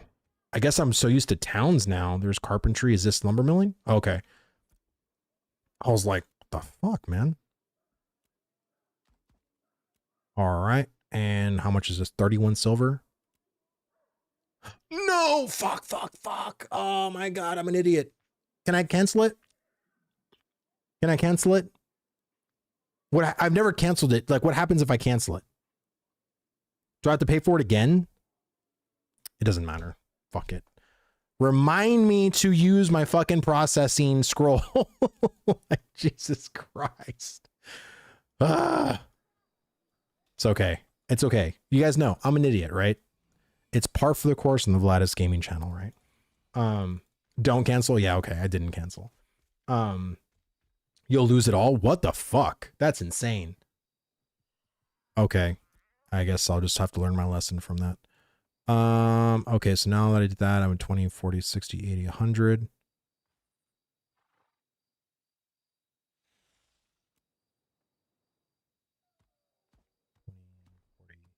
$60, 20, 40.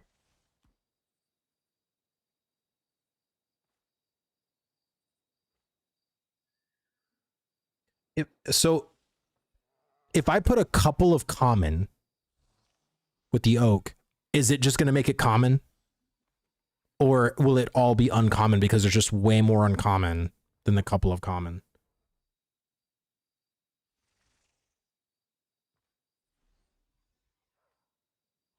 Don't you have to use the processing scroll before you collect it? No, you have to use the processing scroll when you hit process. So you have to pop the processing scroll, then hit process. I used to think like that, but that's not how it works anymore. I think you can use it at either end. So much debate on Discord about when. Now, people have been saying that now you have to use it. You have to use it when you start the process, not when you complete the process. So I don't fucking know. I don't know. To me, the easiest thing to do for processing is to add the scroll to the fucking process. So you make the scrolls a charge, right? So you add a charge to your fucking lumber milling station that bumps the XP up. You know what I mean? That would be the easiest thing. That way, you know, you're not fucking it up. Get Steven on stream, call him up. Yeah, let me just call him. Steven, what the fuck is up with this lumber milling shit? Let me talk to you about something so small that you know. So many scrolls wasted, years of academy training. I know, brother. Process scroll before. Yeah, 100%.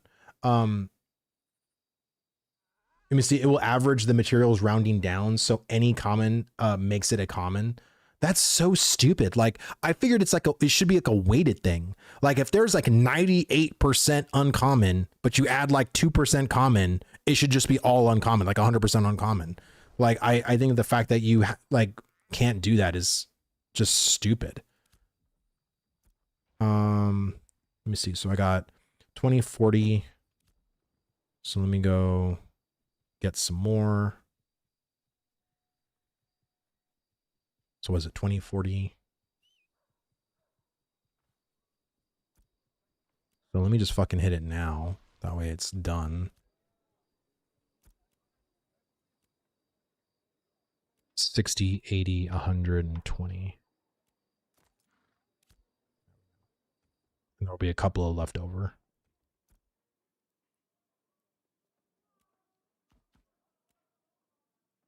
Start job. Bam. All right, so I got that cooking here. Then I can take some more.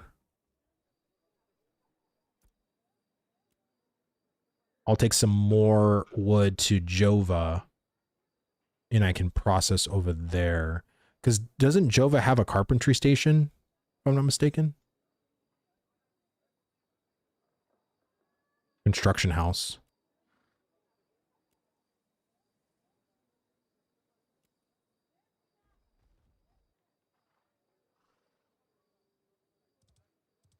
Or where is the carpentry station? Oh, the carpentry station I think is in Nuela. Yeah, the textile mill.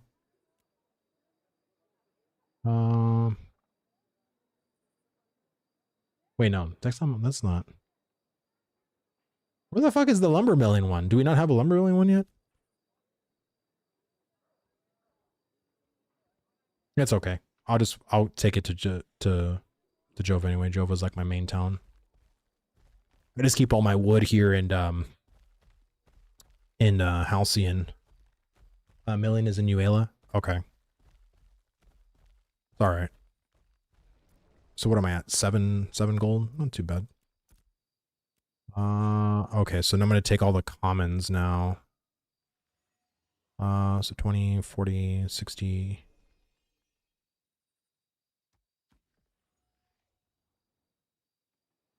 That's one batch, and then I can do this as another batch.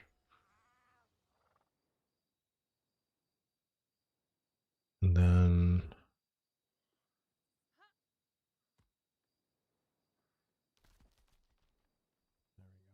I got oak, western larch, ash.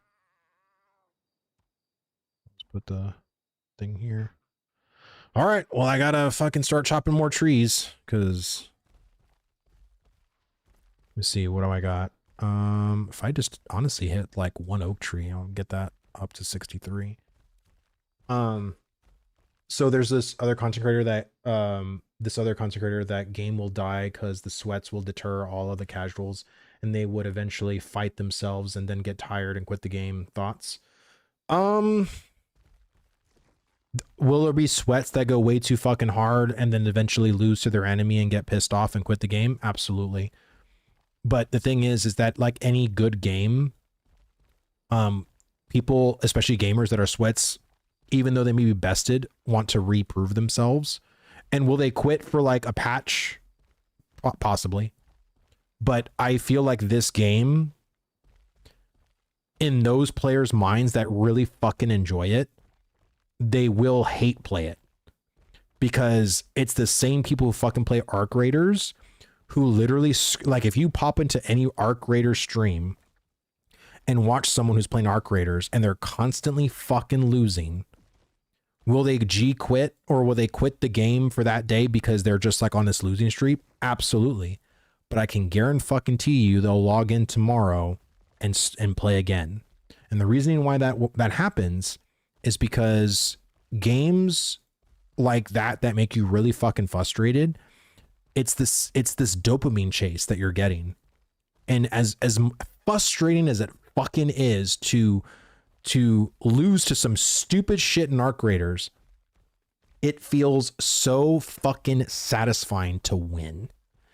And when winning feels fucking good in a game, losing may fucking suck, but usually that doesn't deter you from just quitting the fucking game, especially when it's against another player. Players quit games when dog shit mechanics keep fucking you over and over and over again. So it's not like a player skill, it's not other players' skill, it's the game fucking you. And I think that's really what causes players to quit games. So do I agree with that, content creator? Yes, to an extent. But I think this game is going to be potentially one of the best PvP MMOs to ever be made. I know that might be hyperbole. I know that might be a little crazy for some, but I think this MMO could shape up to be one of the best PvP MMOs if they keep doing what they're supposed to be doing and working on it. Do you understand how the vassal system works? Brother, I don't even know if the developers know how the vassal system works, to be honest with you. I have no fucking clue. I originally thought the vacillation system was going to be something the mayor dictated. Like, I thought that was going to be sort of like, hey, I'm the Jova mayor. Hey, you Halcyon mayor, would you like to create an alliance with me? Absolutely, I do. Good, good. So I thought that's what was originally going to be the vacillation system, but that's not it. It just does it automatically. And I don't know what rhyme or reason or how the fuck, like I feel like what happens is that a wheel spins and whatever it lands on, that's who gets vassalized. Like, that's in my mind how it fucking works. Like, I really don't know how the fuck it works. I think he's saying casuals will quit. But mostly casuals already love this game and aren't deterred enough by the sweats caused by the world is big enough. Yeah, the world right now is so massive that I feel like if there's a bunch of bullshit happening in the Anvils, you can literally be in the June Dark or even the Riverlands and not just be fucked with, you know? Or if you could potentially be in the Badlands, you know, like the landmass is gonna be so big, and you can't even imagine once you start getting other people or like the other continent into factor. Is that my buddy Roar? Oh my god. Roar.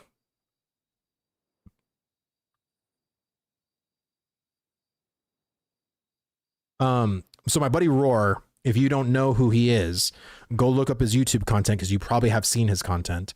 If you're not subscribed to him, you need to go subscribe to him. He's been literally killing it and making some amazing guides for you guys, talking about sports fishing guides, crate guides. He is your go-to resource to fucking understand these systems and masters of creation. So yeah, definitely go check out his content. He's a fucking amazing content creator. He's been killing it lately. I hope you've had a good stream, Roar. I'm basically trying to figure out all my lumber milling shit right now. So let me hit some more trees. So I got 60. Actually, probably should go find some ash trees. That's what I should fucking do.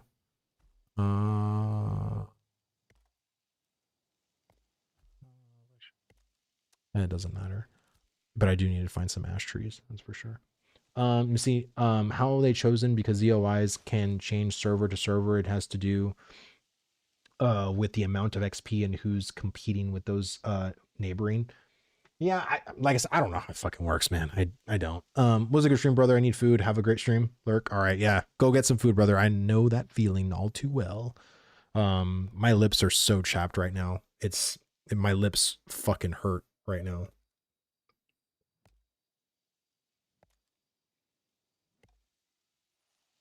Val and KT battle to win Shoal. I would love someone to explain. Well, isn't Val like the one part that isn't vassalized? Yeah. And the reasoning why is because Valdegem can actually be vassalized, but the Redwood area doesn't exist. Just like how Jova is vassalized with its bordering zone, so will Valdegem when the Redwood area is completed.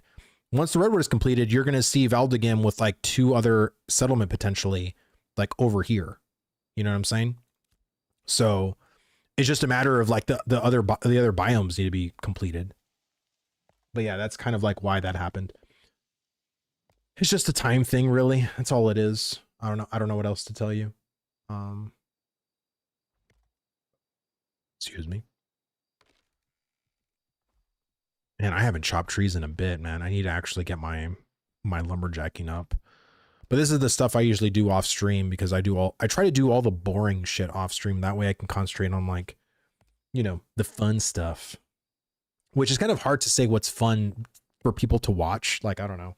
A lot of the times, like I just try not to do grind sessions on stream because it's just one of those things that I feel like it takes me away from talking because I'm just so distracted that I can't. Is this in the earth? Oh my god. Weeping Willow. Wait, what? Oak? Wait, there's a fucking oak tree out of the Weeping Willow? Are you kidding me? Oh my god. I thought I was like, wait a minute, I'm actually chopping a Weeping Willow right now? Like, what's going on? That's kind of crazy. Whoa. Strider? There's no ranger on me.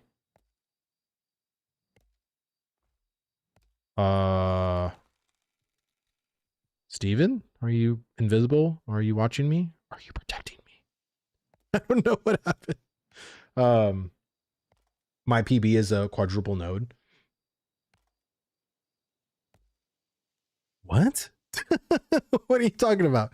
I mean, I'm listening, not watching while I farm. Oh, okay. Yeah, a lot of times people just use me as like a radio DJ voice where I'm just talking to you about all the Verran things here in Ashes of Creation Land. Wait, what the fuck?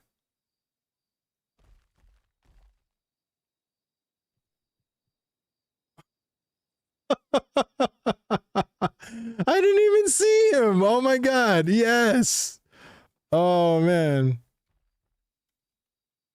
He literally was inside me. Oh my god, that was funny. I was like, wait, did I just split my golem? What the fuck happened?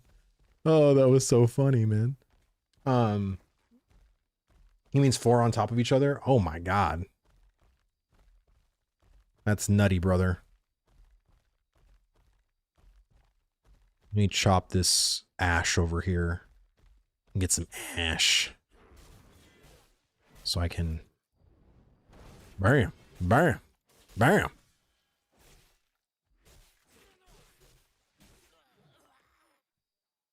Okay. Got some more glint.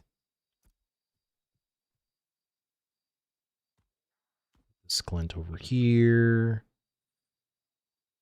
Turn those flags there. All right. Let me see. How'd you get that mount? It's so fire. Bro, it is fire. It's the best mount in Ashes of Creation right here. No, I got it in a pre-order pack in 2021. So I've had this ordered for a long time, but the cosmetics weren't available until phase 3. So Steven, there's a video of me actually earning this mount in phase, my god, was it phase 2? Definitely wasn't in phase 1. It was in phase 2. And he gifted me this mount. And that was such an awesome, that was a really cool, ooh, someone died. That was a really cool experience. And but that mount is just a cosmetic skin. It's not actually a mount. There we go. Get some ash. Maybe I can fill this out. Maybe I can get 60 and 60, and that way I can have like 2 really good processes going on over there. I'm mostly just listening while I set up the shop ready for work and talking some mad smack. Well, I'm glad to have you here, brother.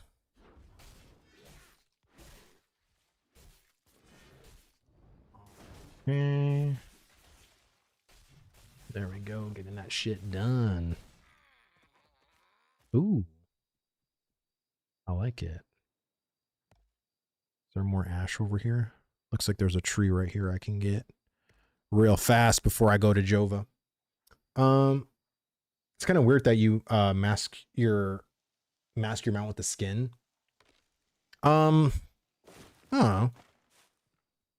I mean, I think in MMOs, right? I think transmog is such a huge part of MMOs now that I think people would be really upset if you couldn't do it to some extent. But I know there's a huge portion of people that actually don't want transmog. Like they want people. And my whole thing is with costumes, and I know people might disagree with me on this. And even though I paid a lot of money I bought a lot of costumes. I would rather have costumes be unlocked at level 50. Grizgo, thank you so much for the follow, brother. Thank you. Very much appreciate that. I know that might be a very, very unpopular take, but I think that the costume system, I think you should at least have your first playthrough on your character be totally done without costumes. Neither mount costumes nor like your gear costume. Because then you'll be able to actually see your opponent and like what they're really wearing. You know what I'm saying? Cosmetics that level up with you would be sick. That would be interesting. But I think having the one thing I do understand from that the people's perspective of like no transmog is, you know, the visual progression of you going like as a complete novice into the world and then slowly start earning gear and, you know, making gear, buying gear, you know, whatever the case, and seeing it, right? And not having it be masked with, you know, these really end game looking raid sets basically. So I would be totally fine having certain sets be locked at certain barriers. So like this set to me, like this samurai set looks like an end game set. I would have this personally locked at like level 50, but there could be some sets that maybe are locked at level 40, some potentially at level 30. But I think having at least like the first block of cosmetics maybe only being unlocked at level 30. So at least from levels 1 through 30, you are like what you're wearing is what you're actually wearing. You know what I mean? So, oh my God, Basin, give me your mount, brother. I can. Do you want your? I have a lion hole charger. That's what my mount is. I can give it to you if you want it. I think when it gets to where they intend you're going to be fine, we're not there yet, but it's not intended that your armor set is eye level 40 set and you need equivalent eye level 40 gear for what the cosmetic is going to be shown. In the alpha state, it's just free for all. Yeah, I know. And I think that's kind of like they just wanted people to be able to express themselves in the alpha because it doesn't matter, right? Shit's going to be changed and, you know, like there's going to be restrictions, you know, like put in place later. It's just they don't have those restrictions currently. I'd rather have cosmetics be subtle things about the gear they have. Take Thunder Fury from WoW. Imagine now that cosmetic have different auras or effects, but everyone would still know the item. No, for sure. 100%. I definitely understand where you're coming from. Let me see. I had a guy in my group earlier who he said wanted add-ons into the game. And I said, what is that stuff Steven doesn't want to do because it automates the game and defeats the purpose of this game. No, 100%. I think add-ons, and there's been this culture of add-ons for a long period of time. And I think the reasoning why is because the developers refused to do what the community was asking. And the players basically just took it in our own hands. And so it should be on the developers to make certain things for the game. Now we can have arguments as to like, you know, damage meters, right? Because that is, I think, a huge, you know, discussion. Should Ashes of Creation have damage meters? I am on the pro side of that. I think if you are afraid of damage meters, it's because you're afraid to be discovered as a bad player. And being a bad player isn't bad. It isn't. I think you just need help. And the fact that sorry, I'm stuttering. The fact that there's potentially people that want to hide in groups and do the minimum while everyone else is doing the maximum, to me seems unfair. That's just me. And people say, oh, but if you're a good group lead or a good raid lead, you can see the people that aren't putting in the effort. No, you're not. Like in this game, like I feel like you can just shoot an ability here and there and again look like you're doing your rotation, but you're not really doing it. But to someone who may not know a particular class too well, you can get by unscathed, really, like as far as like what you should be doing on that class. And again, my whole thing is that Final Fantasy XIV has done this the best in their community because there are guilds in Final Fantasy XIV that don't give one shit about the act damage meter in Final Fantasy XIV. You can join guilds that are totally against that DPS meter, and there are guilds in Final Fantasy XIV where it's required. If you're going to be in our guild, we are a mid-maxy guild. We very much want everyone to be on this top end of performance, and that's what it is. And so I think it's totally fine because both sides coexist just fucking fine. You know, it's not like one side is saying the act meter is stupid, you should get rid of it, yada, yada, yada, because they're in guilds that don't fucking need it or necessitate to need it. They do the game just fine without it. And there are guilds that have it and do the game just fine with it. Doesn't hurt or hinder anything. So I don't know. Saw you pass by. Oh, really? So yeah, I'm pro damage meter. I'm not one of those people that's like against the damage meter discussion. I think it'd be totally fucking fine to have a damage meter in Ashes of Creation. So pro damage meter, so the non meta classes will have a way to show their value 100%, because in Ashes, when it comes to summoners, especially bards too, their damage isn't totally all damage based, right? Like if you can see mana uptime, healing uptime, if you can see, you know, summoner I think is another one too when it comes to damage, because they're probably not going to do that much damage, but they're going to be able to contribute in a ways of like how this person's listening, you know. I think just in a lot of different ways, really. Jamar, is that how you say that? I hope so. Thank you, brother, for the follow. I hope you've been enjoying the stream so far, man. But yeah, I don't want the damage meter for the damage, but the mana regen provided, the uptime, over healing, etc. Yeah, exactly. I my whole thing is that damage meters in MMOs aren't a bad thing. It's players that villainize them, really. That's really all it is. The problem with DPS meters in this game is that the classes can steal your DPS. It's not intuitive. Won't show your true DPS. It can screw your rotation. That's a big problem if we're talking about getting a correct assessment. Basin 100%. And this is why I've said since phase 1, and I'll say it till now because I still fucking agree with the statement. I think that shared status effects is dog shit. As a mage, that is my fucking frozen target, my setup, and someone else stealing it or using an ability too early should not fuck up my setup or my rotation.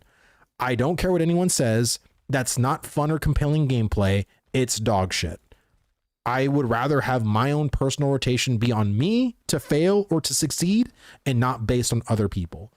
Now we can have a discussion about, because in Final Fantasy XIV, there are certain classes that provide like a CD that it affects like all magical damage. So it's like, hey guys, this is your window to fucking pump, right? Like go and do it. I'm cool with shit like that. But when it comes to setting up your status effects to do an effective combo on your class, that should be on me, not on other fucking people. So I've never liked that about this game. And I really do hope that they make that change and fix that.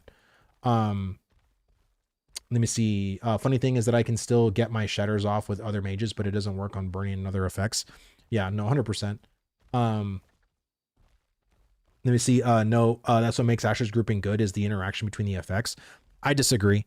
What makes Ashes grouping good is you setting up your combos and you with an effective group killing monsters effectively and quickly.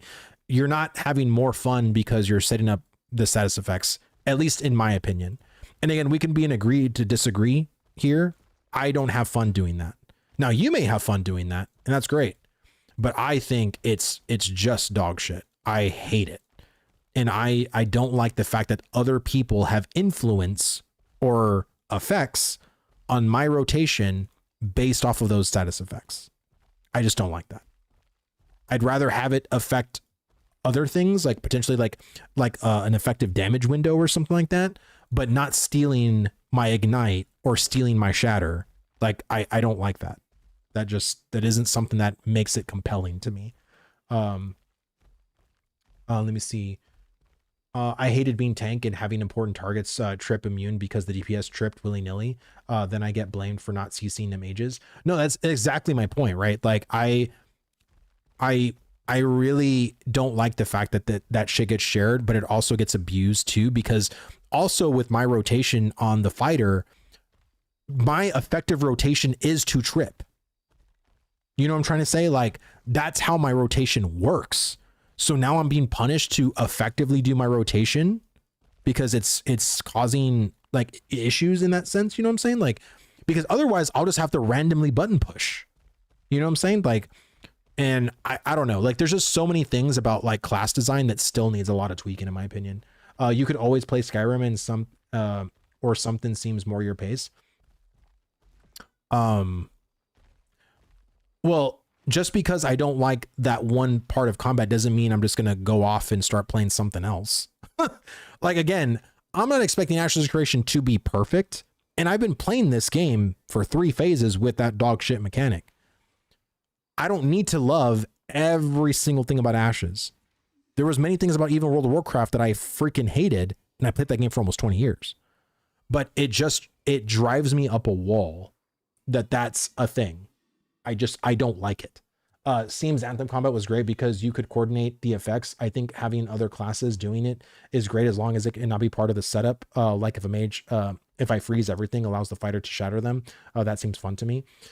But yeah, I mean, like, again, it's just agreeing to disagree. I mean, again, like I've seen this argument even in my guild, and I've had this conversation with people in my guild that really love the whole sharing the status effects. I'm personally just not in that camp. I don't think it's compelling. People on comms coordinate CC simple solutions, not class design issue.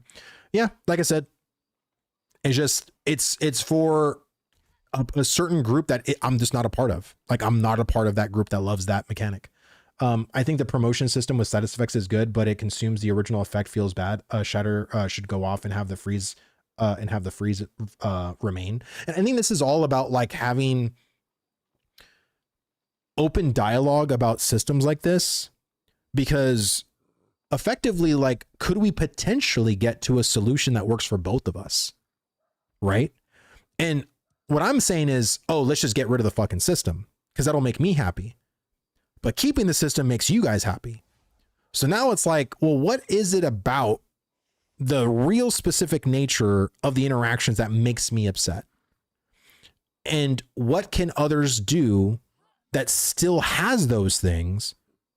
But doesn't, you know, because my whole thing is that when we talk about comms, bro, if you have 8 people in chat, right? Like, let's say you have 8 people in your comms in your guild, and you have another mage with you. So you're a mage.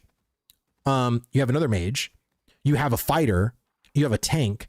You mean to tell me that you're all going to be communicating simultaneously, like almost second to second, because that's how fast combat is, setting up and knocking down your status effects? That to me seems like way too much talking to be happening within the span of a grind session. Like, I don't know. To me, that seems just really weird and way overcomplicated for the sake of being overly complicated. And I don't think it needs to be that overly complicated. Like, that's just me. Like, and I think, again, it's just going to feel, and video games put it even more to the point, let's go beyond 8 people. How much more of a shit show that's going to be, right? So now with more people, you can't effectively do your rotation. You can't effectively set up your targets because everybody's stealing everybody's status effects, and it's just a borderline shit show. Like, I don't like it. But there could be certain things and certain caveats that can be made that could potentially appease both sides. And that's where I don't know. Like I said, when I talked about giving feedback earlier and providing solutions, this is one of those things I don't know a solution to. I don't know. Like, I don't know what they could do regarding status effects that actually would make me happy or make me feel good about that particular system. Is it easy to level up? It is. I mean, really, like if you find an effective group, you're just going to stay at a certain spot for a couple of hours and hit the targets over and over. It's relatively easy. But I would say it depends on what your level of easy is. Now, is it easy in the sense of time? Can I go from levels 1 to 25 in a couple of hours? No. Like you're not going to be able to do that. But it really just depends on like what you're defining by easy. But that force people in a group to cooperate, not just you do you. It shows your skill and knowledge of the class you're using. Again, I agree, but who realistically takes it to that level? I don't think most groups do. And again, there could be some sweat groups that do, but I feel like that's way too much fucking talking to set up and have every rotation be set up properly because you're constantly communicating. Like, I think that just is weird. Like, I don't know. Like, and again, some people could like that gameplay. I just don't think that's for me. Like, it's just not. Let me see. It is the slowest loving game I've ever played since EQ1. Yeah, no, for sure. Bro, how are you? I'm doing good, brother. How are you, man? I hope you're doing well. Let me see. Yeah, easy. Call CC rotation between jokes and talking. It's little cues people later just make a grunt and we know the CC is coming. Same in WoW rated battlegrounds. Yeah, like I said, I mean, it just matters how your group is and how much talking you want to guys have. Most of the times we're trying to set up like very specific things, right? Like I said, we pull a fire caller, we need to silence them, or we need to either silence them or trip them, get them to not cast. Like that's when we start talking, right? But when we're just pulling like, let's say warriors or shit like that, like I don't think you're still going to be effectively calling out your shatters or calling out this or that, right? That's not going to happen to me. Like I think that's so unrealistic. And the people that are saying that that's what they do, come on, bro. Like I know you're not doing that. And again, if you are playing with other people, chances are they probably are stealing your shit, but it doesn't bother you. But it bothers me. Like that's what I'm saying. No, I apply as a rogue, and if I apply a bleed to set up for a hemo, another rogue can promote that hemo off and my bleed and steal my damage. Yeah, exactly. And then who calculates that? Like it's going to be them, even though you set it up for them. You know what I'm saying? Like that's why I think the setups for status effects should be for other things, not your moment to moment gameplay button pushing. I think the setup should be for more bigger things, right? Like I set up, like talking about like set up like a big damage window for magical, a big window for like physical, right? But like stealing like a thing that actually makes you pop off, like I just don't. I think it's bad. I just don't think it's bad. When the ability is promoted, the original is consumed. That's the problem we're talking about. Yeah, and maybe it shouldn't be consumed, or maybe there should be charges based on how many mages there are, right? Because if there are 2 mages, then maybe it stacks, and I steal a stack, but there's still a stack left for the other mage, right? Like again, I feel like there could be more solutions if we talk about it and if we really zone in on what these things are. But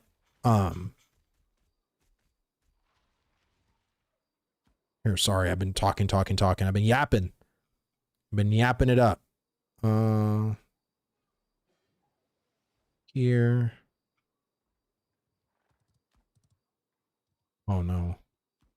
Why do I have snowdrops? I don't need freaking snowdrops. Just sell these. These fish here for now. Sorry, I'm just trying to get my stuff situated. So sell that.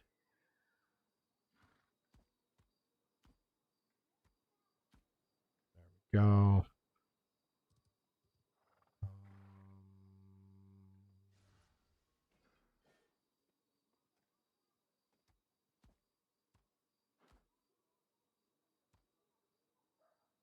More rare granite. Oh man, I don't want to sell these.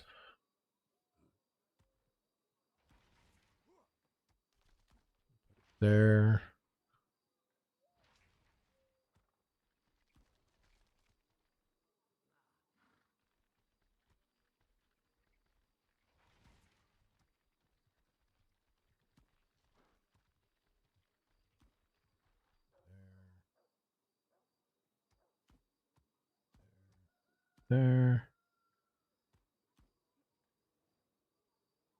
Ah, dude, I should buy another tab. But if I buy another tab, I feel like I'm gonna get fucked. I'll just sell this for now. This. Sorry, I see where you're coming from. I think it feels really good to be a good player. But I think is a lot to be said to be a good team and rewarding that. Again, Anthem was amazing. Too bad it's down now. Dude, Anthem had so much potential, dude. Man, when I saw Anthem, the first trailer of that game, I thought, oh my God, this game's gonna be fucking amazing when it comes out. I was like so hyped for that game to be so fucking disappointed. Such a shame what happened with that game.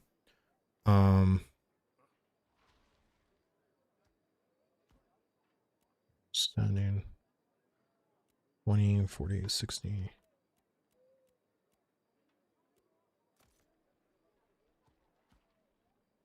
20, 40, 60, 80, 100, 20, 40, 60.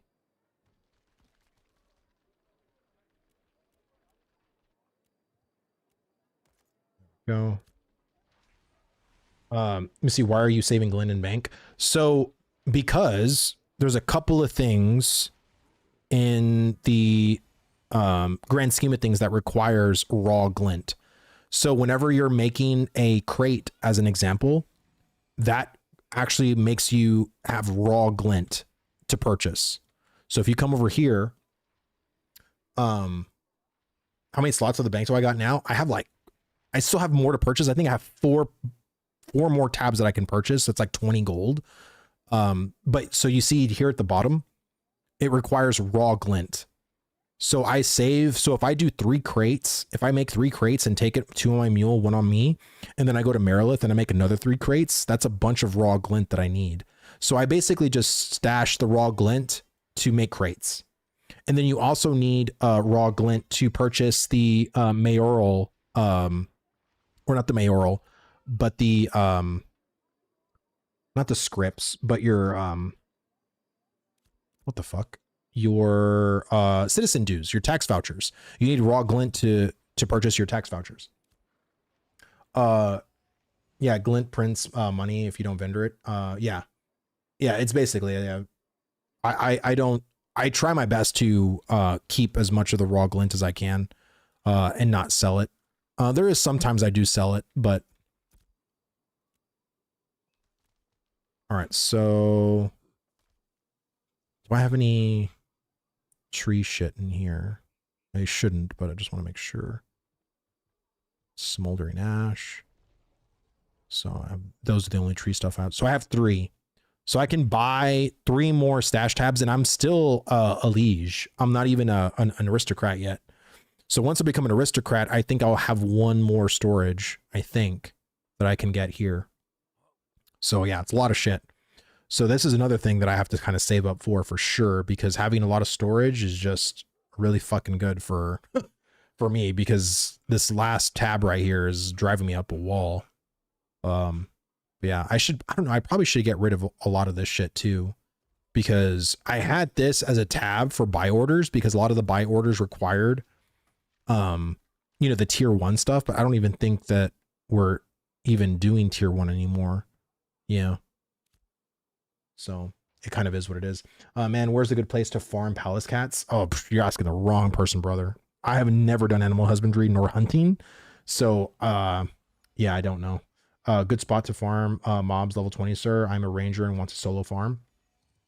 Level 20 for a solo farm, I would say here near Ursine Caves in this area, there's a bunch of like level 19 and 20 bear. There's minotaurs and bears that are all within this area. I would say, sorry, like around this area. So Ursine Caves, yeah, like around this area here. You'll see a bunch of them. That would be a really good spot to go and get gear, of course, get really good experience. So yeah, that's what I'd recommend. All right, so please tell me you didn't hear that. I need to make a fucking macro to mute my mic on stream. Sorry about that. All right. Why is everything so different? Weaponsmithing. So the other one was in here. Now this one isn't. Okay, so it's out here. Jesus. Lumber milling. Okay. So 173 oak. Okay. Before I do fucking anything, pop my processing and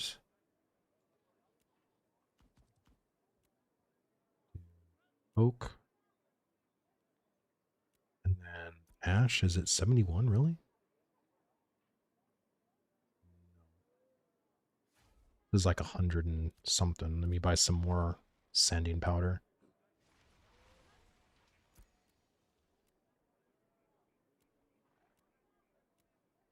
I'll just have some extra. It's fine.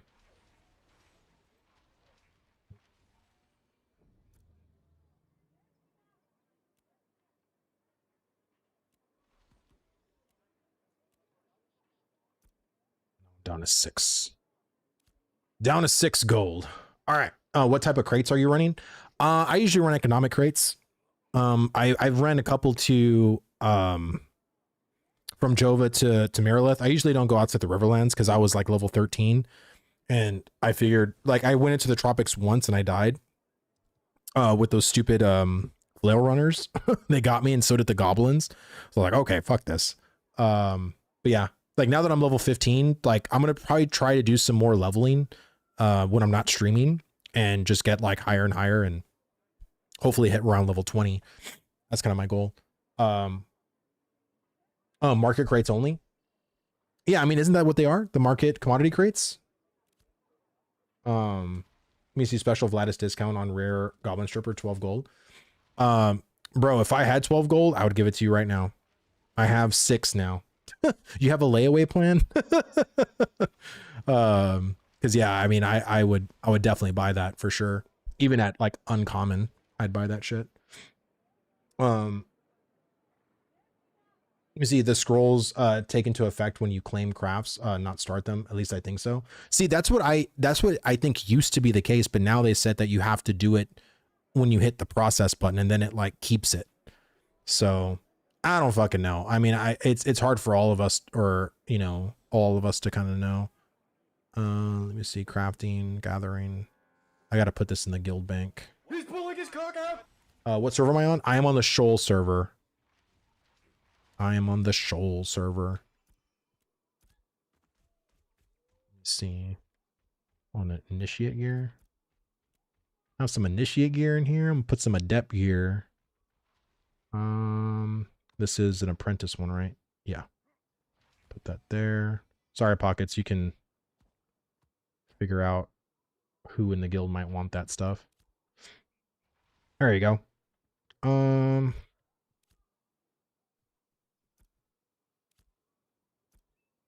right, so now that all that's done, now I probably just need to go chop some trees. Did you see Zybek's video on the crest system? On the crate system? Yeah, no, I did. I watch a lot of Zybek's stuff, and it was a good video. I feel like, you know, and again, I think having this kind of feedback early is good. And honestly, like I've been a proponent to see like what they can do, because I know the crate system is going to be nerfed. It is, like it just is. But by how much? Like, because I don't know like by how much it should be nerfed, because I don't want to live in a world where everyone is running caravans but no one's running crates. And right now we're in the opposite, where everyone's running crates and no one's running caravans. Like I want to live in a world where it's like you see both, right? But I think personally, when it comes to the one thing I hope they do is that they make caravan crates different than mule crates, because I don't want the gameplay to be where all of us zerg a caravan, out pop 6 crates, we put 1 on our back, we put 2 on the mule, and then we ride off. I think that's kind of shit. I think if you were running a caravan, then if someone wants to take your crates, they need to have a caravan. You know what I'm saying? Like, I think it's a like for like. If you're going and trying to get someone on a mule and you want to steal their crates, cool. Go ahead and kill them. You put the crate on your back, you put it on your mule, and you go. but I don't want the gameplay to end up being where all we're doing is destroying caravans and then just looting everything, putting it on our backs and our crates and the mules, and then off we go. Like, I don't want that either. Caravan crates should not have diminished returns minimum. Oh no, that's definitely a given. That's definitely a given. When caravans become viable, you'll run caravans with mules. Well, my whole thing is the bob system, right? Like, I feel like the whole tooling of the caravan system needs to be reworked. Like, I feel like the base speed of caravans need to be upped, because I did not expect mules to be this fast, like off base. Like, really, I didn't.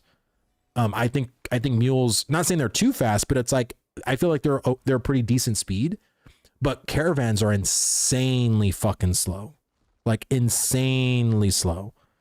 So I don't know. I think there needs to be like a balance there for sure. Well, guys, I'm probably gonna dip out. I've been streaming for almost 3 hours. It's been, what the heck? Why is my there it is. I was like, why is my chat gone? I'm gonna go ahead and probably dip out. My wife's probably making some food right now. So thank y'all so much for coming on and hanging out with me this Sunday. It's been awesome. Really do appreciate. And like I said, I'll be probably streaming tomorrow. Maybe around the evening or in the God, you can see my lips, chat. Oh God, it's just so bad.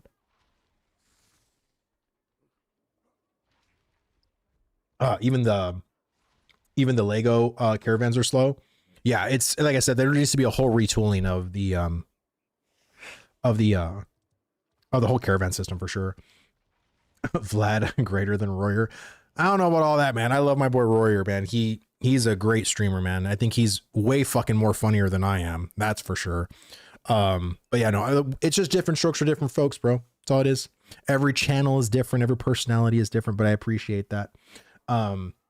Like I said, just wanted to give a special shout out to my buddy Roar for rating me. Let me see who's streaming in the Ashes category, because I know there's like a bunch of people probably.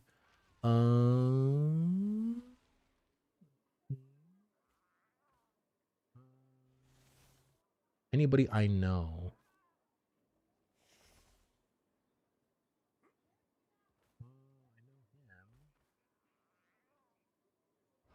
Is there anybody that has someone in mind? Oh no, there's just so many people fucking streaming in the Ashes category. It's kind of nutty. My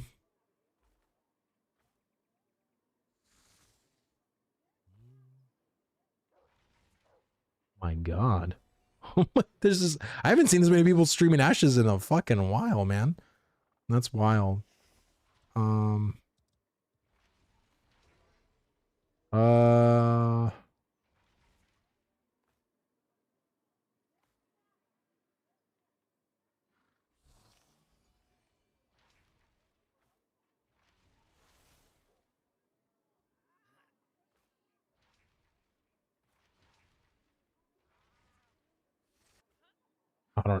I don't know. And this is why I hate raiding people, because I never know who the fuck to raid. And then I feel bad.